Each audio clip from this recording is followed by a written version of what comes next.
या टेकडीवर गेले अनेक वर्ष तपश्चर्या करून या टेकडीचं नंदनवन करण्यासाठी झटणारे इथले संस्थापक आणि त्यांच्या सोबत असणारे त्यांचे सर्व सहकारी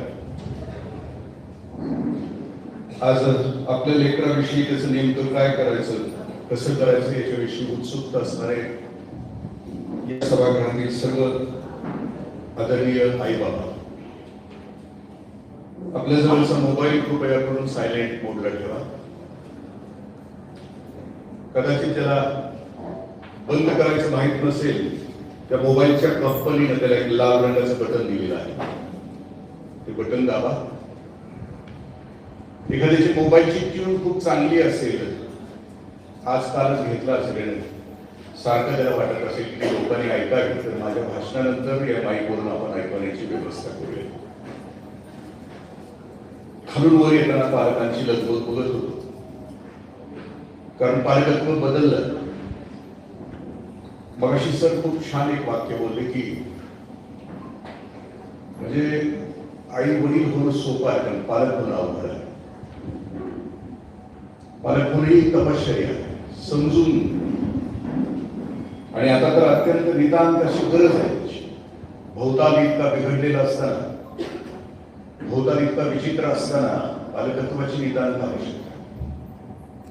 तो हार माझ्याकडे येत असताना मला भीती वाटते, कारण सुरेश भटांची एक कविता आहे की आज हार कोणाच्या गळ्यात आहे. सुरेश भट असं म्हणतात की घालू नका माझ्या गळा हार कोणी यार हो, मी कोणाचा गळा कापला घ्या. म्हणजे आज अशा लोकांच्या गळ्यात हात पडत आहेत की जे लोकांची गळे कापतायत, आणि माझा गळा मी अजून कोणाचाच गळा कापलेला नाही. असं असताना मला हार बघितल्यानंतर धास्ती होतो.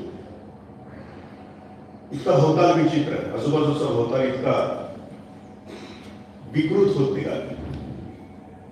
आम्ही ज्या काळात जन्माला आलो त्या काळात घरची परिस्थिती वेगळी होती. मी माझ्या आई वडिलांचं 9वा अपत्य आहे. म्हणजे मला 5 बहिणी आहेत, माझ्यावर 3 भाऊ आहेत. ते एकत्र कुटुंब पद्धतीमध्ये मी ज्या घरात वाढलो तिथं 60-70 माणसं होती. वाढत असताना घरच एक समाजशास्त्र होतं. घरात 60-70 प्रकारच्या व्यक्ती, कुणी रागावणारं, कुणी अंगावर येणारं, कुणी जवळ घेणारं, कुणी माया करणारं, कुणी तिरस्कार करणारं. म्हणजे घर हीच आम्हाला वाढवताना संस्था होती की प्रत्येक व्यक्तीबरोबर प्रेम करणाऱ्या बरोबर कसं वागावं, तिरस्कार करणाऱ्या बरोबर कसं वागावं. म्हणजे घरातच सगळ्या गोष्टींचं प्रबोधन होत होत आमची वाढ झाली. मी सगळ्यात धाकटा होतो घरात. अशा एकत्र कुटुंब पद्धतीमध्ये काही फायदे तोटे असतात. त्यातला एक तोटा माझ्या बाबतीला आला, कारण असं म्हटलं जातं की नक्क व्हावं पण धाकटं व्हावं. कारण मला 12वी पर्यंत कपडेच मिळाले नाहीत नवीन. सगळी अल्टरची कपडे वाढल्यास वरच्या सगळ्या भावांची. आमच्या भागातली जेवढी अल्टरची दुकान आहे टेलरची, ती सगळी पाठ होती त्या वेळेला माझी. तोटे होते. काम मोठ्या भावाला सांगितलं की 2 नंबरचा भावाला तो सांगायचा, 2 नंबरचा 3 नंबरच्या भावाला सांगायचा, 3 नंबरचा भाऊ मला सांगायचा. माझ्या खाली कुणीच नसल्यामुळं मला झक मारत ते काम करावं लागायचं. ते तोटे होते, पण गंमती खूप होती. काळ बदलला. 1990 पर्यंत माझ्या आई बाबाला 1990 पर्यंतच्या काळामध्ये व्यक्तीवर कुटुंब आणि समाजाचा प्रभाव होता. म्हणजे मी जरी एका आमदाराचा मुलगा होतो आणि मी गावात फिरत असताना एखाद्याला जर चुकून शिवी दिली तर गावातला कुठलाही माणूस माझ्या थोबाडीत मारू शकत होता, कारण मी गावाची प्रॉपर्टी होती. कुणी आणि माझे वडील विचारू शकत नव्हते थोबाडीत मारणाऱ्याला की तू का मारलीस माझ्या पोराला थोबाडीत. कारण येणारी पिढी अख्ख्या गावाची होती, एका काळाची होती. 1990 पर्यंत हम दो हमारे दो माँ बाप फेक दो इथपर्यंत कुटुंब व्यवस्था होती. 1990 नंतरच्या काळात आताची जी पिढी आहे, जनरेशन झेड आणि आता येणारी जनरेशन अल्फा, खूप कठीण आहे. तर हम दो हमारा एक बजाज, आता एकच बाळ आहे किंवा एकच बाळी आहे,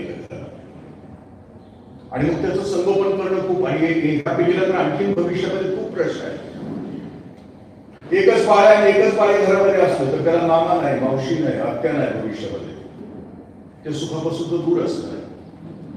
1990च्या अगोदर मी म्हटलं की व्यक्तीवर त्याचा प्रभाव. 1990 नंतरचं जग जे आहे, तुमचं माझं जग आहे, ते जग कसं आहे. अच्युत गोडबोले नावाचे मानसशास्त्रज्ञाने एक पुस्तक लिहिले, चंगळवादाचे निर्माण. 30 पानाचं पुस्तक आहे. 30 नंतरचं जग कसं आहे, चंगळवाद. 1990 पर्यंत माणूस माइंड आणि मॅटरवर जगत होता, मनावर पण जगत होता आणि वस्तू पण त्याला मिळत. पण 90 नंतर तो फक्त वस्तूवर प्रेम होता. बदललेल्या जगामध्ये 1900 नंतरच्या कसं असावं याच्याविषयी जग तयार होत आहे. कसं दिसावं याच्याविषयी, कसं असावं याच्याविषयी नाही. 90 नंतर लिपस्टिक वाड्या रस्त्यावर पोहोचली, आत्ताची बाटली वाड्या रस्त्यावर पोहोचली. मध्यमवर्गीयांच्या बाथरूम मध्ये तुम्ही डोकावून बघितलं तर त्यांच्या त्या बाथरूमच्या खिडकीमध्ये 50 बाटल्या अशा उलट्या आहेत. केसाची वेगळी, तोंडाची वेगळी, शरीराची वेगळी, चांगलं दिसायचं. आमच्या वयाची माणसं बघितली तर आमच्या वयाच्या माणसांची चर्चा कुठली आहे की डांबरीकरणाला कुठल्या कंपनीचा कलप वापरायचा, दिसायचं, कुणावर इम्प्रेशन मारायचं नाही, पण चर्चा दिसण्यासाठी. मी सुद्धा डांबरीकरण करून आलो, पण चर्चा ते कसं दिसावं याच्यासाठी चर्चा. पण पालकत्वाची सगळ्यात मोठी गोष्ट कोणती असेल तर येणारी पिढी जी निसर्गाने आपल्या पोटी जन्माला घातली, ती पालक इतके सजग आहेत की मला फोन येतात बऱ्याच वेळेला माझ्या तरुण मित्रांचे की काका बायको बरोबर आहे असं काय म्हणायची, तिला आयएस, पोराला आयएस करायचं, कसं करायचं. आला का त्याला जीव देते, त्याला जीव तरी बघू दे का पोटात असतानाच त्याला आयएस करायचं. नेमकं त्याला काय करायचं आहे याचं भान नाही. पूर्वी, खूप वर्षापूर्वी ज्या वेळेला हे नव्हतं, कुटुंब नियोजन नव्हतं, त्यावेळेला लग्न झालं की एक आशीर्वाद दिला जायचा, अष्टपुत्र सौभाग्यवती भव आणि अष्टपुत्री सौभाग्यवती. पूर्वीच्या ऋषींनी सांगितलेल्या जीवन व्यवस्थेमध्ये 120 वर्षाच्या माणसाच्या आयुष्यामध्ये 48 वर्षाचा संसार टाकला. 24 वर्ष तो गुरुदेवाच्याकडे जायचा, 24 वर्षानंतर तो समाजात यायचा, लग्न करायचा आणि पुढची 48 वर्ष त्याला संसाराला दिले. गृहस्थाश्रम 48 वर्षाचा होतो आणि मग लग्नात त्याला आशीर्वाद दिला जायचा की अष्टपुत्र सौभाग्यवती भव, अष्टपुत्री सौभाग्य. म्हणजे तू काय पराक्रम करायचास, 16 वेळा पाळणा हल्ला 48 वर्षामध्ये. केवढा मोठा आशीर्वाद होता. त्या आशीर्वादाचं फलित आपण सगळेजण बघतो झालो. 150 कोटीवर लोकसंख्या. त्या मग हा 8च का, त्यावेळेला सुद्धा मी विचार करायचो की आशीर्वाद देत असताना 8च मुलं 8च मुली का. आता जगामध्ये खूप मोठा सायंटिस्ट आहे जो शिक्षणावर काम करतो, जो माणसाच्या मेंदूवर काम करतो. त्याचं गार्डनर नावाचं नाव आहे, त्याचं एक पुस्तक आलंय खूप छान, त्याला मल्टिपल इंटेलिजन्स. माणसाच्या मेंदूमध्ये ठळक 8 प्रकारच्या बुद्धिमत्ता आहेत. त्या प्रत्येक बुद्धिमत्तेचं एक बाळ माझ्या घरात जन्माला यावं अशी त्याची अपेक्षा. असं म्हणून अष्टपुत्र सौभाग्य. पण आता सगळंच निघून गेलं. आता एकच बाळ आणि एकच बाळ. 8 मुलं असणं ते ठीक होतं, प्रत्येक मुलाला एका क्षेत्रामध्ये घालवणं ठीक होतं. पण आता आई बाबांच्या अपेक्षा कसं आहे, सकाळी सोनू निगमचं गाणं ऐकलं की त्याला सोनू निगम व्हायला पाहिजे. वैभव सूर्यवंशीची बॅटिंग बघितली की पोराला वैभव सूर्यवंशी करावंसं वाटतं. आणखी कोणाची ऍक्टिंग बघितली की त्याच्यासारखा अभिनेता करावंसं वाटतं. दिवसभर जे बसेल, जे दिसेल, जे चमकेल ते आपलं पोरगं त्या क्षेत्रात असावं साहेब. कारण चमकतं ते सोनं असतं असं आम्हाला कुणीतरी शिकवलेलं असतं, पण ते तसं नसतं. काळ बदललाय. बदललेल्या जगामध्ये म्हटलं की जो काळ आता आलाय तो भयानक आहे. पालकत्वाची सगळ्यात मोठी चर्चा भारतामध्ये पहिल्यांदा खूप जास्त प्रमाणात कुठं झाली, 9-10 वर्षापूर्वी चेन्नईमध्ये सुजित कुट्टन नावाचा मुलगा आहे जो 12वी झाला. तो 10वीच्या स्पर्धेमध्ये तो धावण्याच्या स्पर्धेमध्ये पहिला यायचा. त्या दिवशी त्याची शेवटची मॅच होती पळण्याची, धावण्याची, आणि त्याचे वडील इंटेन्सिव्ह केअर युनिटमध्ये हार्ट अटॅकनं सिरियस होते. त्या दिवशी तो धावला ग्राउंडवर. धावल्यानंतर त्याच्या गळ्यात मेडल्स पडले, पण त्याच वेळेला त्याच्या वडिलांनी आयसीयू मध्ये शेवटचा श्वास घेतला. आणि मग चेन्नईमध्ये अनेक पालकांच्या सभा झाल्या आणि त्या पालक सभेचा विषय त्यावेळेला असा होता की सुजित कुट्टन कुठं असायला पाहिजे. मैदानावर स्पर्धा जिंकण्यासाठी की जिथं त्याचे वडील शेवटचा श्वास घेत होते त्यांच्या सोबत त्यांच्या कपाळावर हात फिरवत त्यांच्या प्रेम देत, त्यांचा हात हातामध्ये घेत, त्यांचा शेवटचा श्वास सुसह्य व्हावा म्हणून आधार देत सुचित कुठं न कुठं असायला पाहिजे. आणि मग पालकत्वाच्या चर्चा सुरू झाली. आता आपण त्या जगामध्ये आहोत. पालकत्वावर आपण कधी पुन्हा युट्यूब उघडलं तर तुम्ही अभय बंग सरांसह पालकत्वावरचे एक व्याख्यान आहे. त्यात ते असं म्हणतात की आता जग वाईटांचं आहे आणि आता वाईटांच्या जगामध्ये वाईटच पहिला येणार असेल तर मग नेमकं आपल्या मुलाला काय करायचं? वाईटच करायचं? मग त्याला काय करायचं? कशा पद्धतीने वाढवायचं? मग तो कोण असला पाहिजे? तो कसा असला पाहिजे? आईबाप म्हणून कोणत्या गोष्टी त्याच्याकडे असल्या पाहिजे? काळ बदलला. एक म्हणजे आईबापाचा रोल कसा असतो नेमका आणि बदललेला काळ कसा आहे त्याच्यावर मग आपण मूळ पालकात पाहतो. गरुड नावाचा पक्षी आहे. त्या गरुड पक्षी असं म्हटलं जातं की 70 वर्ष जगतो. पण त्या गरुडाच्या पिल्लाला ज्या वेळेला लग्न करायचं असतं, मादी गरुडीला ज्या वेळेला लग्न करायचं, ती वयात येते गरुडाची पिल्ल, आणि तिला ज्या वेळेला लग्न करायचं असतं त्यावेळेला ती लग्नाळू झाली की ती ठराविक पद्धतीने ओरडते. ती ओरडले की तिच्याशी लग्न करायला उत्सुक असलेले नर गरुड तिच्या भोवती जमा होतात. म्हणजे एमपीएससी झालेले, यूपीएससी झालेली सगळी नर गरुड, कारण आता दुसऱ्याला चान्सच नाही. 35 वर्षाचे शेतकरी अजून लग्नच नाहीत आमच्या गावातल्या. 35 वर्षाच्या पोरांची लग्नच नाही. जो एमपीएससी यूपीएससी झाला असेल त्याला झालं. तसं त्या मादी गरुडीशी लग्न करण्यासाठी लग्नाळू नर गरुड तिच्या भोवतीच्या जवळ येतात. एमपीएससीनं किंवा युपीएससीनं निवड करण्याच्या पद्धतीमध्ये 3 परीक्षा ठेवल्या: प्रिलिम्स, मेन्स आणि इंटरव्ह्यू. हे 3 परीक्षा घेण्याचं सूत्र कदाचित गरुडाच्या या मुलीकडून घेतलं असावं. कारण गरुड सुद्धा ती मादी गरुडीनं आपला नवरा निवडत असताना सुद्धा नवऱ्याची परीक्षा घेतली. ती 3 वेळेला घेतली. गरुडाच्या मध्ये लग्न होतं ते कांदा पोहेनं होत नाही. मग चालून दाखव, मग बोलून दाखव असलं नसतंय त्याच्यामध्ये. एक कोणीतरी ज्येष्ठ माणूस प्रश्न विचारतो तसं नसतंय त्याच्यामध्ये. ती मुलगी नवरा निवडत असताना गरुडाला पुढच्या पिढीमध्ये जर ताकद द्यायची असली तर गरुडाच्या पंखामध्ये बळ असावं लागतं, गरुडाच्या चोचीत बळ असावं लागतं आणि गरुडाच्या नाक्यामध्ये बळ असावं लागतं तर गरुड जगतो. आपला नवरा निवडत असताना या क्षमता त्या नवऱ्यामध्ये असाव्यात यासाठी ती आपला नवरा निवडत असताना ती त्याची परीक्षा घेते. ती परीक्षा कशी असते? ती मादी गरुडीनं आपल्या चोचीमध्ये एक काठी घेते, उंच आकाशात जाते आणि ती काठी सोडते. तिच्या भोवती जमलेले नर गरुड तिच्याशी लग्नाला उत्सुक असणारे ती काठी जमिनीवर पोहोचायच्या वरच्यावर जो नर गरुड कॅच करेल तो तिचा नवरा व्हायला सुरुवात होतो. पण एकदाच कॅच केलं तर तो होत नाही नवरा. ते काठी दिवसभर खेळ चाललेला असतो. एकच नर गरुड सलग 3 वेळेला त्याला ती काठी वरच्यावर कॅच केली की मग तो तिचा नवरा होतो. दोघांचं लग्न होतं. गरुडाच्या मध्ये प्यार किसी से और शादी किसी से असं नसतंय. दोघांचं लग्न झालं की लग्न झाल्यानंतर दोघं घर कुठं बांधायचं ठरवलं. मग दोघं मिळून समुद्राच्या काठाला जो उंच कडा असतो त्या कड्याच्या बाहेर आलेले जे झुडप असतं त्या झुडपावर काटेरी झुडपं दोघं मिळून झोपडी दोघांची म्हणून घरटं बांधतात. मादी अंडी घालते, अंड्यातून पिलं बाहेर पडतात, पिलांना पंख येतात आणि आता आईबाबांचा रोल सुरू होतो. आई घरट्यात बसते, बाप समुद्राच्या पाण्यावर तरंगतो. आई त्या पिलाला ढकलते, घरट्यातून ढकललं की ते पिलू गुरुत्वाकर्षणाने खाली पडायला सुरुवात होते. आई आणि बाबा दोघं मिळून त्याला चेअरअप करतात.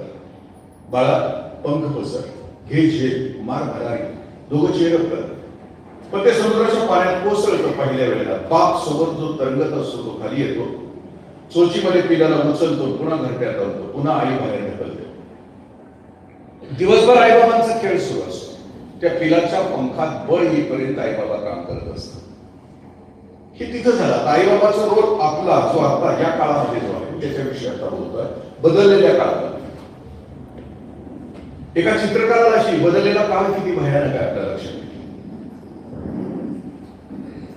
एका चित्रकाराला असं वाटलं की एक छान चित्र काढावं. तो आमच्या काळात जन्माला आलेला असा की जिथं ज्या समाजामध्ये प्रेम होतं, जिव्हाळा होता, कोण कोणाचा द्वेष नव्हतं करत, मत्सर करत नव्हतं. आत्ताची हिंसा गुन्हा आपल्या बाजूला आहे तसं काहीच नव्हतं. आता तुम्ही रस्त्याने निघाला, एखाद्याला कट जरी मारला तर पुढच्या क्षणाला तुमचा खून होतो आहे. समोर चाललेलं, मी परवा दिवशी आमच्या तालुक्यामध्ये निघालो होतो, एक शेतकरी डोक्यावर वजन घेऊन 55-60 वर्षाचा वजन घेऊन निघाला होता घरात. 14-15 वर्षाची पोरं मोटरसायकलवर आली, काहीच कारण नाही, मोटरसायकलचं स्पीड कमी केलं. त्या शेतकरी 55-60 वर्ष त्याच्या बाच्या आजोबाच्या वयाच्या असलेल्या त्या शेतकऱ्याच्या पेटात लात घातली मोटरसायकल. काहीच कारण नाही, कुणाचा द्वेष नाही, मत्सर नाही. आम्ही उठवलं त्या बाबाला, म्हटलं ते म्हणजे मी माझ्या आयुष्यात वाळल्या पाचोळ्यावर कुणाच्या पाय गेला नाही, माझ्या वाट्याला एक आला.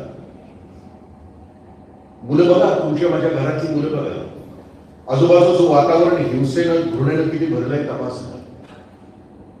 येणाऱ्या पिढीसाठी आपली जबाबदारी कोणती आहे? शेवटच्या 5-10 मिनिटांमध्ये मी आपल्याशी बोलला. पण आमच्या काळात प्रेम, जिव्हाळा, जातपात, धर्माविषयीचं विष नव्हतं. त्या काळात त्या चित्रकाराला असं वाटलं की एक चित्र काढावं की जे देव माणसाचं असावं, शुद्ध माणसाचं, पवित्र माणसाचं असावं. मग त्याला विचार केला की कोण असेल देव माणूस. एक 9 वर्षाचा मुलगा त्याने निवडला, कारण 13 वर्षानंतर माणूस बिघडायला सुरुवात होते. तुम्ही आम्ही सर्वजण 13 वर्षानंतर बिघडलोय. आठवा, 13 to 19 याला पॉवर दाब असतं असं वाटतं. आपण त्या काळात आई वडिलांशी खोटं बोलतोय, आपण लांबाड्या केले, आपण चोऱ्या केल्या. ज्यांनी केले नाही ते भित्रे होतो किंवा जमलं नाही काय, कारण ते वयच बंद खरीच होत. 13 to 19 माणूस बिघडायला सुरुवात होतो, खोटं बोलायला, फसवायला, स्वतःलाही फसवतो आणि जगालाही फसवतो, कारण वयच ते. मग त्या चित्रकाराला असं वाटलं की चला चांगल्या अंतःकरणाचं कोण असेल तर 9 वर्षाचं एक बाळ निवडलं. 13 वर्षाच्या आतली मुलं निरागस असतात, पवित्र असतात, खूप छान असतात. त्याला त्या मुलाला बसवलं समोर, त्याचं चित्र काढायला सुरुवात केली. चित्र काढून पूर्ण झालं, काळ निघून गेला, त्यानं ब्रश ठेवला. आता म्हटलं मी पुन्हा ब्रश नाही उचलणार. आणि आताचा काळ आला की जो हिंसेनं घृणेनं बडबडलेला आहे. आताचा काळ किती भयानक आहे. तुम्ही बातमी वाचली असेल, 3-4 महिन्यापूर्वी पुण्यात 14 वर्षाच्या मुलांची भांडणं झाली रस्त्यावर. अपमान झाला असं ज्याला वाटलं त्या मुलानं पुढच्या मुलाचा बदला घ्यायचा. बदला घेत असताना त्यानं प्लॅन काय केलं? आपल्या गर्लफ्रेंडला, 14 वर्षाच्या मुलाला गर्लफ्रेंड आहे, त्यानं गर्लफ्रेंडला सांगितलं की त्याच्याशी मैत्री कर इंस्टाग्रामवर. त्यानं मैत्री केली, तिनं मैत्री केली त्याच्याशी. 1 महिना मैत्री गाढ झाल्यानंतर ती त्याच्या मोटरसायकलवर बसून पुण्याजवळ खेड शिवापूरचा जो डोंगर आहे त्या डोंगराच्या पायथ्याशी त्याला घेऊन आली. तिथं ऑलरेडी 14-15 वर्षाची मुलं, 10 मुलं तिथे बसलेली होती. तिथं पोहोचल्यानंतर त्या 10 मुलांनी दहशतीचं वातावरण निर्माण करून ते ज्याला मारायचं होतं, अपमानजनक केलं होतं, की त्याला विचारलं की तुझी शेवटची इच्छा काय? त्याने शेवटची इच्छा सांगितली की एक बिअरची बाटली मला पाहिजे आणि एक सिगारेटचं बॉक्स पाहिजे, सिगारेटचं पाकिट पाहिजे. कुणीतरी त्याच्यातलं खेड शिवापूरला गेलं, बिअरची बाटली आणली, सिगारेटचं पाकिट त्याला आणलं. सिगारेट ओढून बिअरची बाटली संपेपर्यंत 2 तास निघून गेले. पुन्हा त्या मुलाला उठवलं. ज्या खड्ड्यात त्याला पुरायचं होतं तो खड्डा त्या पोराला घालायला लावला. खड्डा पूर्ण झाल्यानंतर त्याचा गळा चिरला, त्या खड्ड्यात पुरलं. परत ही सगळी मोटरसायकलला कात्रजच्या बोगद्यापर्यंत आली आणि बोगद्यापर्यंत आल्यानंतर पुन्हा त्याला असं वाटलं की खरंच मेलाय का नाही, म्हणून परत गेली, परत खड्डा उकरला, परत त्याच्या हातपाय तोडले, परत खड्ड्यात उकरले. तुम्हाला असं वाटतं का की तुमच्या माझ्या घरात होणार नाही? मी सुद्धा दहशत आहे मला प्रचंड, कारण आम्ही जे पेरतोय आजूबाजूला द्वेष, मत्सर, हिंसा, घृणा, ती तुमच्या माझ्या घरापर्यंत येणार. अहिल्यानगरमध्ये 8वीतला मुलगा दुपारच्या सुट्टीमध्ये 10वीतल्या मुलाचा खून करतो. त्या सिया नावाच्या पोरीला नाही म्हणता आलं असतं का जीव घेतला तिनं? म्हणजे हिंसेची पातळी कुठल्या टोकाला गेली आहे. आणि आम्ही अजून डोळे मिटलेलेच आहोत. हम दो हमारे दो, हम दो हमारा, माझ्या कुटुंबापुरतो. आणि आम्हाला असं वाटतं की आम्ही खूप पैसा कमवू. पैसा कमवल्यानंतर आम्ही बंगला बांधू. बंगला बांधल्यानंतर आम्ही उंच कंपाऊंड घालू आमच्या घराच्या बाहेर. आणि कंपाऊंडच्या आत ही समाजाची विकृती येणार आहे असं मला वाटतं. असं होत नाही माझ्या मायबापाला. कारण माणूस नावाची जात आहे, विकृती आमच्या घरात सुद्धा येणार आहे. मग त्यासाठी पालकत्व आणि पालकत्वाची जबाबदारी कोणती? मी म्हटलं की त्या चित्रकारानं 20 वर्षानंतर ठरवलं या बदललेल्या जगामध्ये एका विषारी माणसाचं चित्र काढायचं की तो हिंसेनं घृणेनं खूप बाद झालेला असेल, त्यानं खूप गुन्हे केलेले असेल. मग असा माणूस कुठं भेटेल? त्यानं जगभरातल्या तुरुंगातली रजिस्टर्स मागवले. त्या रजिस्टर मध्ये सगळ्यात जास्त गुन्हे ज्यानं केले तो माणूस निवडला. 28 वर्षाचा तरुण अंडा सेल मध्ये हातापायामध्ये काढण्या घातलेला, त्याला त्या दिवशी त्या सुवर्ण सकाळी त्या चित्रकाराच्या समोर बसवण्यात आलं, चित्र काढायला सुरुवात झाली.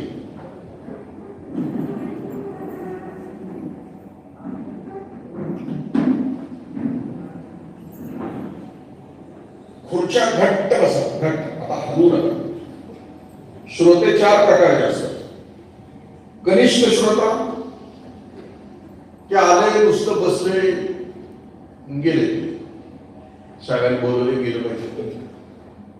बऱ्याच वेळेला पालक सभेला मी सुद्धा बघतो की आयांची संख्या बरी असते पण बापाची कमी असते. बापाला वाटतं हे सगळं आईची जबाबदारी आहे. 2 नंबरचा श्रोता दिवाळीच्या लाइटिंग सारखं असतं, ते येतंय जाते, थोडस येतंय सभागृहात, थोडस ऐकतंय, पुन्हा घरी जाते, मन हिंडे लागली. उत्कृष्ट श्रोता ते ऐकतंय, अगदी मनापासून ऐकतंय, जणू भक्तच आहे साहित्य. पण बाहेर गेल्यानंतर त्याला विचार की काय सांगितलं, त्याला काय सांगता येत नाही. आणि उत्कृष्ट सर्वोत्कृष्ट श्रोता कल सुना आज बना, मी ऐकलं आहे आणि मी आता बदल करणार आहे. माझ्या आयुष्यामध्ये, माझ्या जगण्यामध्ये मी सकारात्मक आणि विधायक बदल करणार आहे, परिवर्तन करणार आहे. हे ऐकल्यानंतर त्याला कळतो तो सर्वोत्कृष्ट श्रोता. त्या चित्रकारानं त्या दिवशी त्या अंडा सेल म्हणला, तो गुन्हेगार समोर आला आणि चित्र काढायला सुरुवात केली. चित्र काढत असताना दोघांची नजरानजर झाली आणि मग दोघांनी एकमेकाला प्रश्न विचारला की असं पूर्वी पण कधी घडलं होतं 20 वर्षापूर्वी? हो. तोच चित्रकार आणि तोच मुलगा की 20 वर्षानंतर त्याला गुन्हेगार करून टाकलं होतं समाजाने. कारण व्यक्ती घडत असताना आत्ताचे सायकॉलॉजिस्ट असं म्हणतात की व्यक्ती घडत असताना 4 गोष्टींनी घडतं. पहिलं नेचर, दुसरं नर्चर, तिसरं कल्चर आणि लास्ट युनिकनेस असं म्हणजे बाळाची वाढ होत असताना, घडत असताना, तुम्ही आम्ही सुद्धा घडत असताना नेचर या शब्दाचा अर्थ की आईकडच्या 17 पिढ्या आणि वडिलांकडच्या 17 पिढ्यांचे जे गुणसूत्र येतं आपल्यामध्ये, ते गुणसूत्रानुसार 20% तो नेचरनुसार, आई वडिलांच्या गुणसूत्रानुसार. म्हणजे बऱ्याच वेळेला म्हणतो की आपण हे जर गटाराजवळ पडलेलं असेल तर म्हणतो ना हे हेच कारका असलं पाहिजे. नेचर, नर्चर आणि कल्चर. मी परवा दिवशी साताऱ्यामध्ये एका अकॅडमीमध्ये गेलो होतो. कॉन्स्टेबल झालेल्या मुलांचा सत्कार करतो.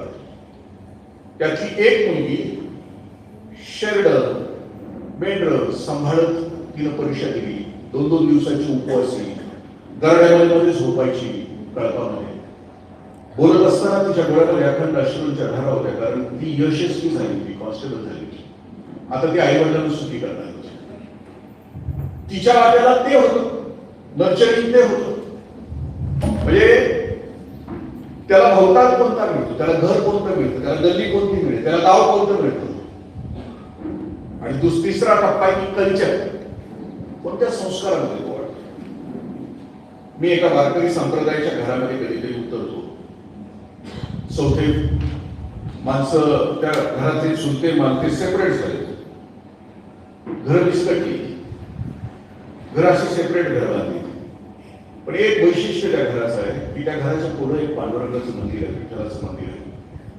आणि त्या घराचा एक संस्कार आहे, पिढ्यान पिढ्या गेल्या कित्येक पिढ्या त्या घराचा संस्कार आहे, ज्याला कल्चर आम्ही म्हणतो. कोणता संस्कार आहे की सकाळी 5:30 ते 6, 10 वर्षाच्या वरचे सगळेजण प्रत्येक घरातले त्या पांडुरंगाच्या मंदिरात येतात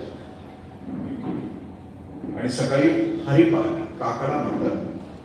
अर्ध्या तासामध्ये ते सत्संग संपतो आणि मग सगळे आपापल्या कामाला. दिस इज कल्चर. पण याच्याचं वैशिष्ट्य, जसं की माझ्या वडिलांची पीडा सेवा देवा, तुझी चरण सेवा पांडुरंग, जगी ऐसा बाप व्हावा ज्याचा वंश सिद्धीस जावा, असं तो बघायला. बापानं पुढच्या पिढीला लवाडी नसते द्यायची. बापानं पुढच्या पिढीला दिव्यत्व द्यायचं असतं, जगण्याचं सामर्थ्य दिव्य असतं, सद्गुणांचं भांडार द्यायचं असतं पुढच्या पिढीला. त्या घरामध्ये सकाळी 5:30 ते 6 ज्या आई वडिलांचं मूल 10 वर्षाच्या वरचं आहे ते सकाळच्या सत्संगाला नसेल तर त्या मुलाचे आई वडील दिवसभर निर्जला उपवास करतात, उपाशी राहतात. तुम्ही मला सांगा माझ्या आई बाबांनो की ज्या घरात लेकरू चुकलं म्हणून आई वडील स्वतःला शिक्षा करून घेत असतील तर त्या घरातल्या लेकराची पावलं वाकडी पडतील, ते जुगारी होईल, ते व्यसनी होईल, ते बेईमान होईल, ते गद्दार होईल. नाही ना, दिवसभर पोरगा आत त्यात खात राहिला, रे माझी चूक, माझी आई बाप उपवासी. कळेल ना त्याला कल्चर. आम्ही आमच्या लेकरांच्या समोरचा मोबाईल करत नाही, दिवसभर त्याग करायला तयार नाही. त्या घरात 1000 वेळा लोटांना घ्यावं असं वाटतं त्या आई बाबाला की एवढा मोठा त्याग का करायचा माझ्या आई बाबांना. त्याग आपल्या पोटी जन्माला घालत असताना त्या निसर्गानं खूप मोठी चर्चा केली, आपलं पोट फुलवलं, विश्वास म्हणून आपल्या पोटी जन्माला घातली लेकरं आई त्या निसर्गानं, त्या देवानं. आणि आम्ही त्याचं काय करतो, एवढा मोठा विश्वास ठेवला. तुम्हाला तुमचं माझं पोट फुलवलं ना, तुमचं माझं पीक फुलवलं ना, दाणे देताना तुमच्या माझ्या पोटाला एवढा मोठा विचार केला. आणि कोणतं जग देतो आम्ही त्याच्या वाट्याला, कोणता भोवताल करतोय आमच्या स्वतःच्या स्वार्थी जगासाठी. किती घाणेरडं जग केलंय त्या लेकरांच्यासाठी. आणि मग पुढची तयारी सुरू होते. नर्चर म्हटलं नाही, कल्चर. कोणतं कल्चर द्यायचं. मी साहेबांना धन्यवाद देतो की इथं दर महिन्याला ते कीर्तन घेतात या परिसरात. फक्त कीर्तनामध्ये व्यापकता असली पाहिजे, विशालता असली पाहिजे, मानवता असली पाहिजे. म्हणजे घडत असताना लेकरांना तो ज्या परिस्थितीमध्ये वाढतो त्याला देत असताना कोणती गोष्ट. मी भारतातल्या किमान 100 शाळांच्या मध्ये गेलोय की जिथं खूप चांगलं प्रयोग केले जातात मुलांच्या. मी परत सगळ्यांशी बोलून बसलेलो कोणकोणते चांगले प्रयोग होत आहेत. आता आपला विषय पालकत्वाचा. मी युनिकनेस हा शेवटचा टप्पा आहे. निसर्गाला प्रत्येक लेकराला युनिक, अद्वितीय केलंय, असामान्य केलंय. तुमच्या माझ्या पोटी घातलेल्या पोटाला आपणही आपल्या आई वडिलांच्या पोटी जन्माला आलो त्यावेळेला अद्वितीय होतो, असामान्य होतो. आता इथून पुढचा भाग आपण पालकत्वाचा बघू. पालकत्वाचे प्रकार बघू. मी पालकत्वाची काही वैशिष्ट्य सांगेन, गुणवैशिष्ट्य सांगेन. आपण कोणत्या प्रकारचे पालक आहोत. संध्याकाळी घरी गेल्यानंतर दोघांनी एकत्र बसून चर्चा करायची की आपण कोणत्या प्रकारचे पालक आहोत. पहिल्या प्रकारचा पालक हुकुमशहा पालक. दहशत असते याची घरात. घरात आलं की पोरं म्हणतात हिटलर आला, हिटलर आला, गप्प बसतात. जे हसतायत मनातल्या मनात त्यांच्या लक्षात आले आपण कुठल्या प्रकारचे. आणि चुकून तिरकस नजरेने आपल्या बायकोवर पण बघताय ते लक्षात आले. कारण घरात हिटलर तो पण असू शकतो आणि ती पण असू शकते. तुमच्या घरात कोण आहे मला काय माहिती नाही, ते तुमचं तुम्ही ठरवा. तो आहे का? कारण लग्न आहे असा किल्ला आहे की त्याच्या बाहेर असणारे आत जाण्यासाठी धडपडतात आणि आत असणारे बाहेर जाण्यासाठी गुदमरतात. जोडपी असतात ना, काही जोडपी मेड फॉर हिमसेल्फ असतात, ती त्याच्यासाठी जगते. काही जोडप्यामध्ये मेड फॉर हरसेल्फ, तो तिच्यासाठी जगतो. काही जोडप्यामध्ये मेड फॉर इच अदर, एकमेकांसाठी जगतात. आणि काही जोडपी असतात ना, ती मेड फॉर इच अदर असतात. महात्मा फुले, सावित्रीबाई फुले, बाबा आमटे, साधना आमटे, अभय बांबू, राणी बांबू ही मॅड फॉर इच अदर असतात. कारण त्यांची स्वप्न खूप मोठी असतात. आपली स्वप्न कोणती असतात? आपल्याच संसारापुरती मर्यादित, पण यांची स्वप्न जग सुखी करण्याची असतात. मॅड फॉर इच अदर असतात ना. तुझा श्वास तो माझा श्वास, तुझं जगणं ते माझं जगणं, तुझं पाऊल ते माझं पाऊल, म्हणून ते मॅड फॉर इच अदर असतात. दो जिस्म जान है हमकी झालेली असते. शरीर भिन्न असतील पण आत उदात्त विचार अवघ्यानं सुखी करण्यासाठी असतो. ती तशी असते. हुकुमशा प्रकारच्या पालकत्वामध्ये संवाद राहत नाही. मुलं कोर्टून जातात, व्यक्त होत नाही. बाहेर आधार शोधतात कोणतरी.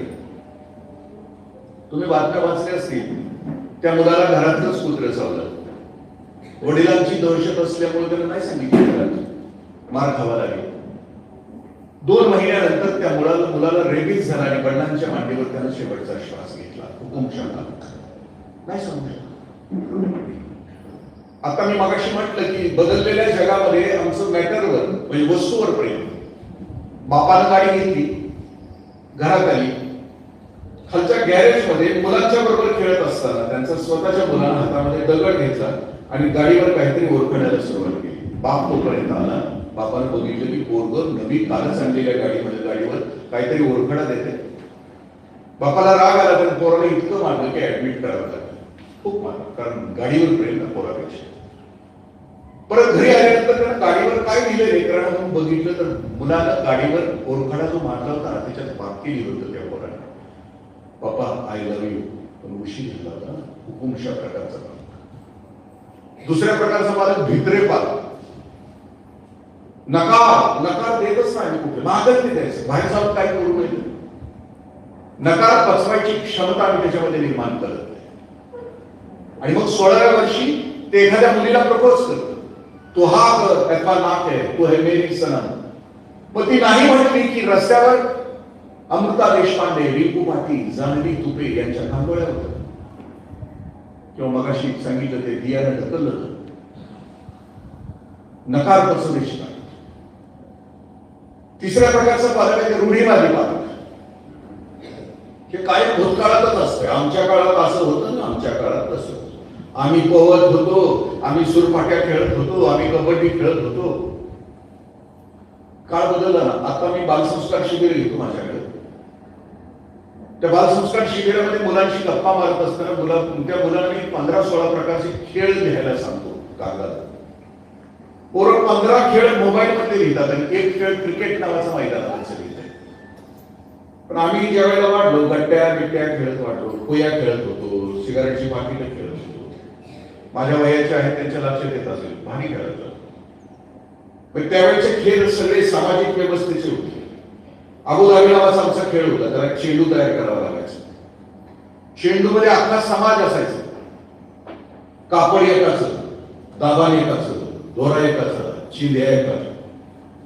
मग तो चेंडू तयार करा, म्हणजे चेंडूचा ISI मार्क नेमक्या कंपनीचा तयार झाला. तो बघायचं कसं, एका निवार पोराला असं उभा करायचं, हाणायचा चेंडू, त्यानं ऑफ केलं तर बरोबर चेंडू झाला, नाही केलं तर ऑफ करते ते खडा घालायचा, पुन्हा कटिंग करायचा, मग पुन्हा तो चेंडू मंजूर व्हायचा.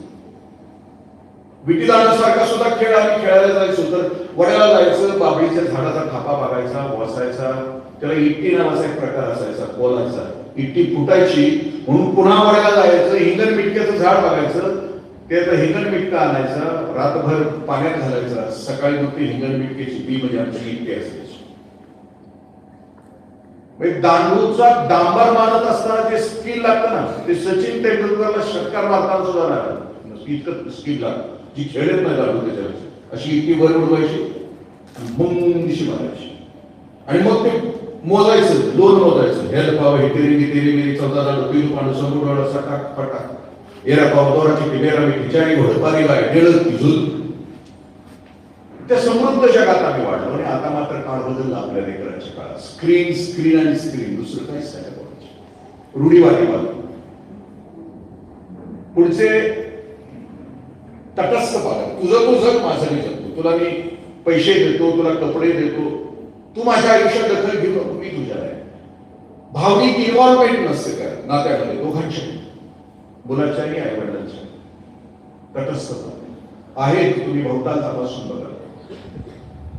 आणि शेवट ज्या पालकत्वाविषयी आपण विचार करतो आहे ते सुजान पालकत्व. या पालकत्वामध्ये मॅच्युरिटी असते.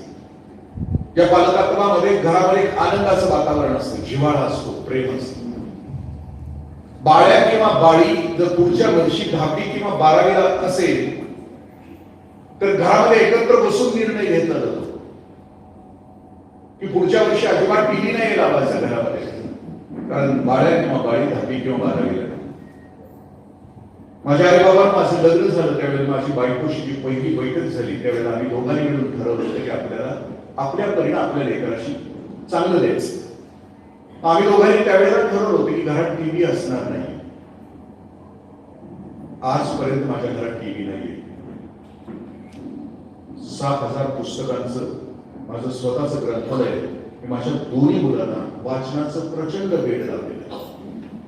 कारण हे करू नको तर त्यानं करावं काय, म्हणून पुस्तकाचं वाचन. टीव्ही आज तागायत आमच्या घरात नाही, आम्ही बघतही नाही, दोघं पण नाही, माझी लेकरं पण बघत नाही. आपल्याला द्यायचंय ना पुढच्या पिढीला, तर आपल्याला त्याग करावं लागेल ना, सोसावं लागेल ना. काही मज्जा, काही सुखांचा त्याग करावा लागेल ना पुढच्या पिढीसाठी. सुजान पालकत्वामध्ये प्रेम, जिव्हाळा, एकमेकाशी समजून घ्यायला, त्या घरातले संवाद एकमेकाला उभारी देणारे, उत्साह देणारे असतात त्या घरात.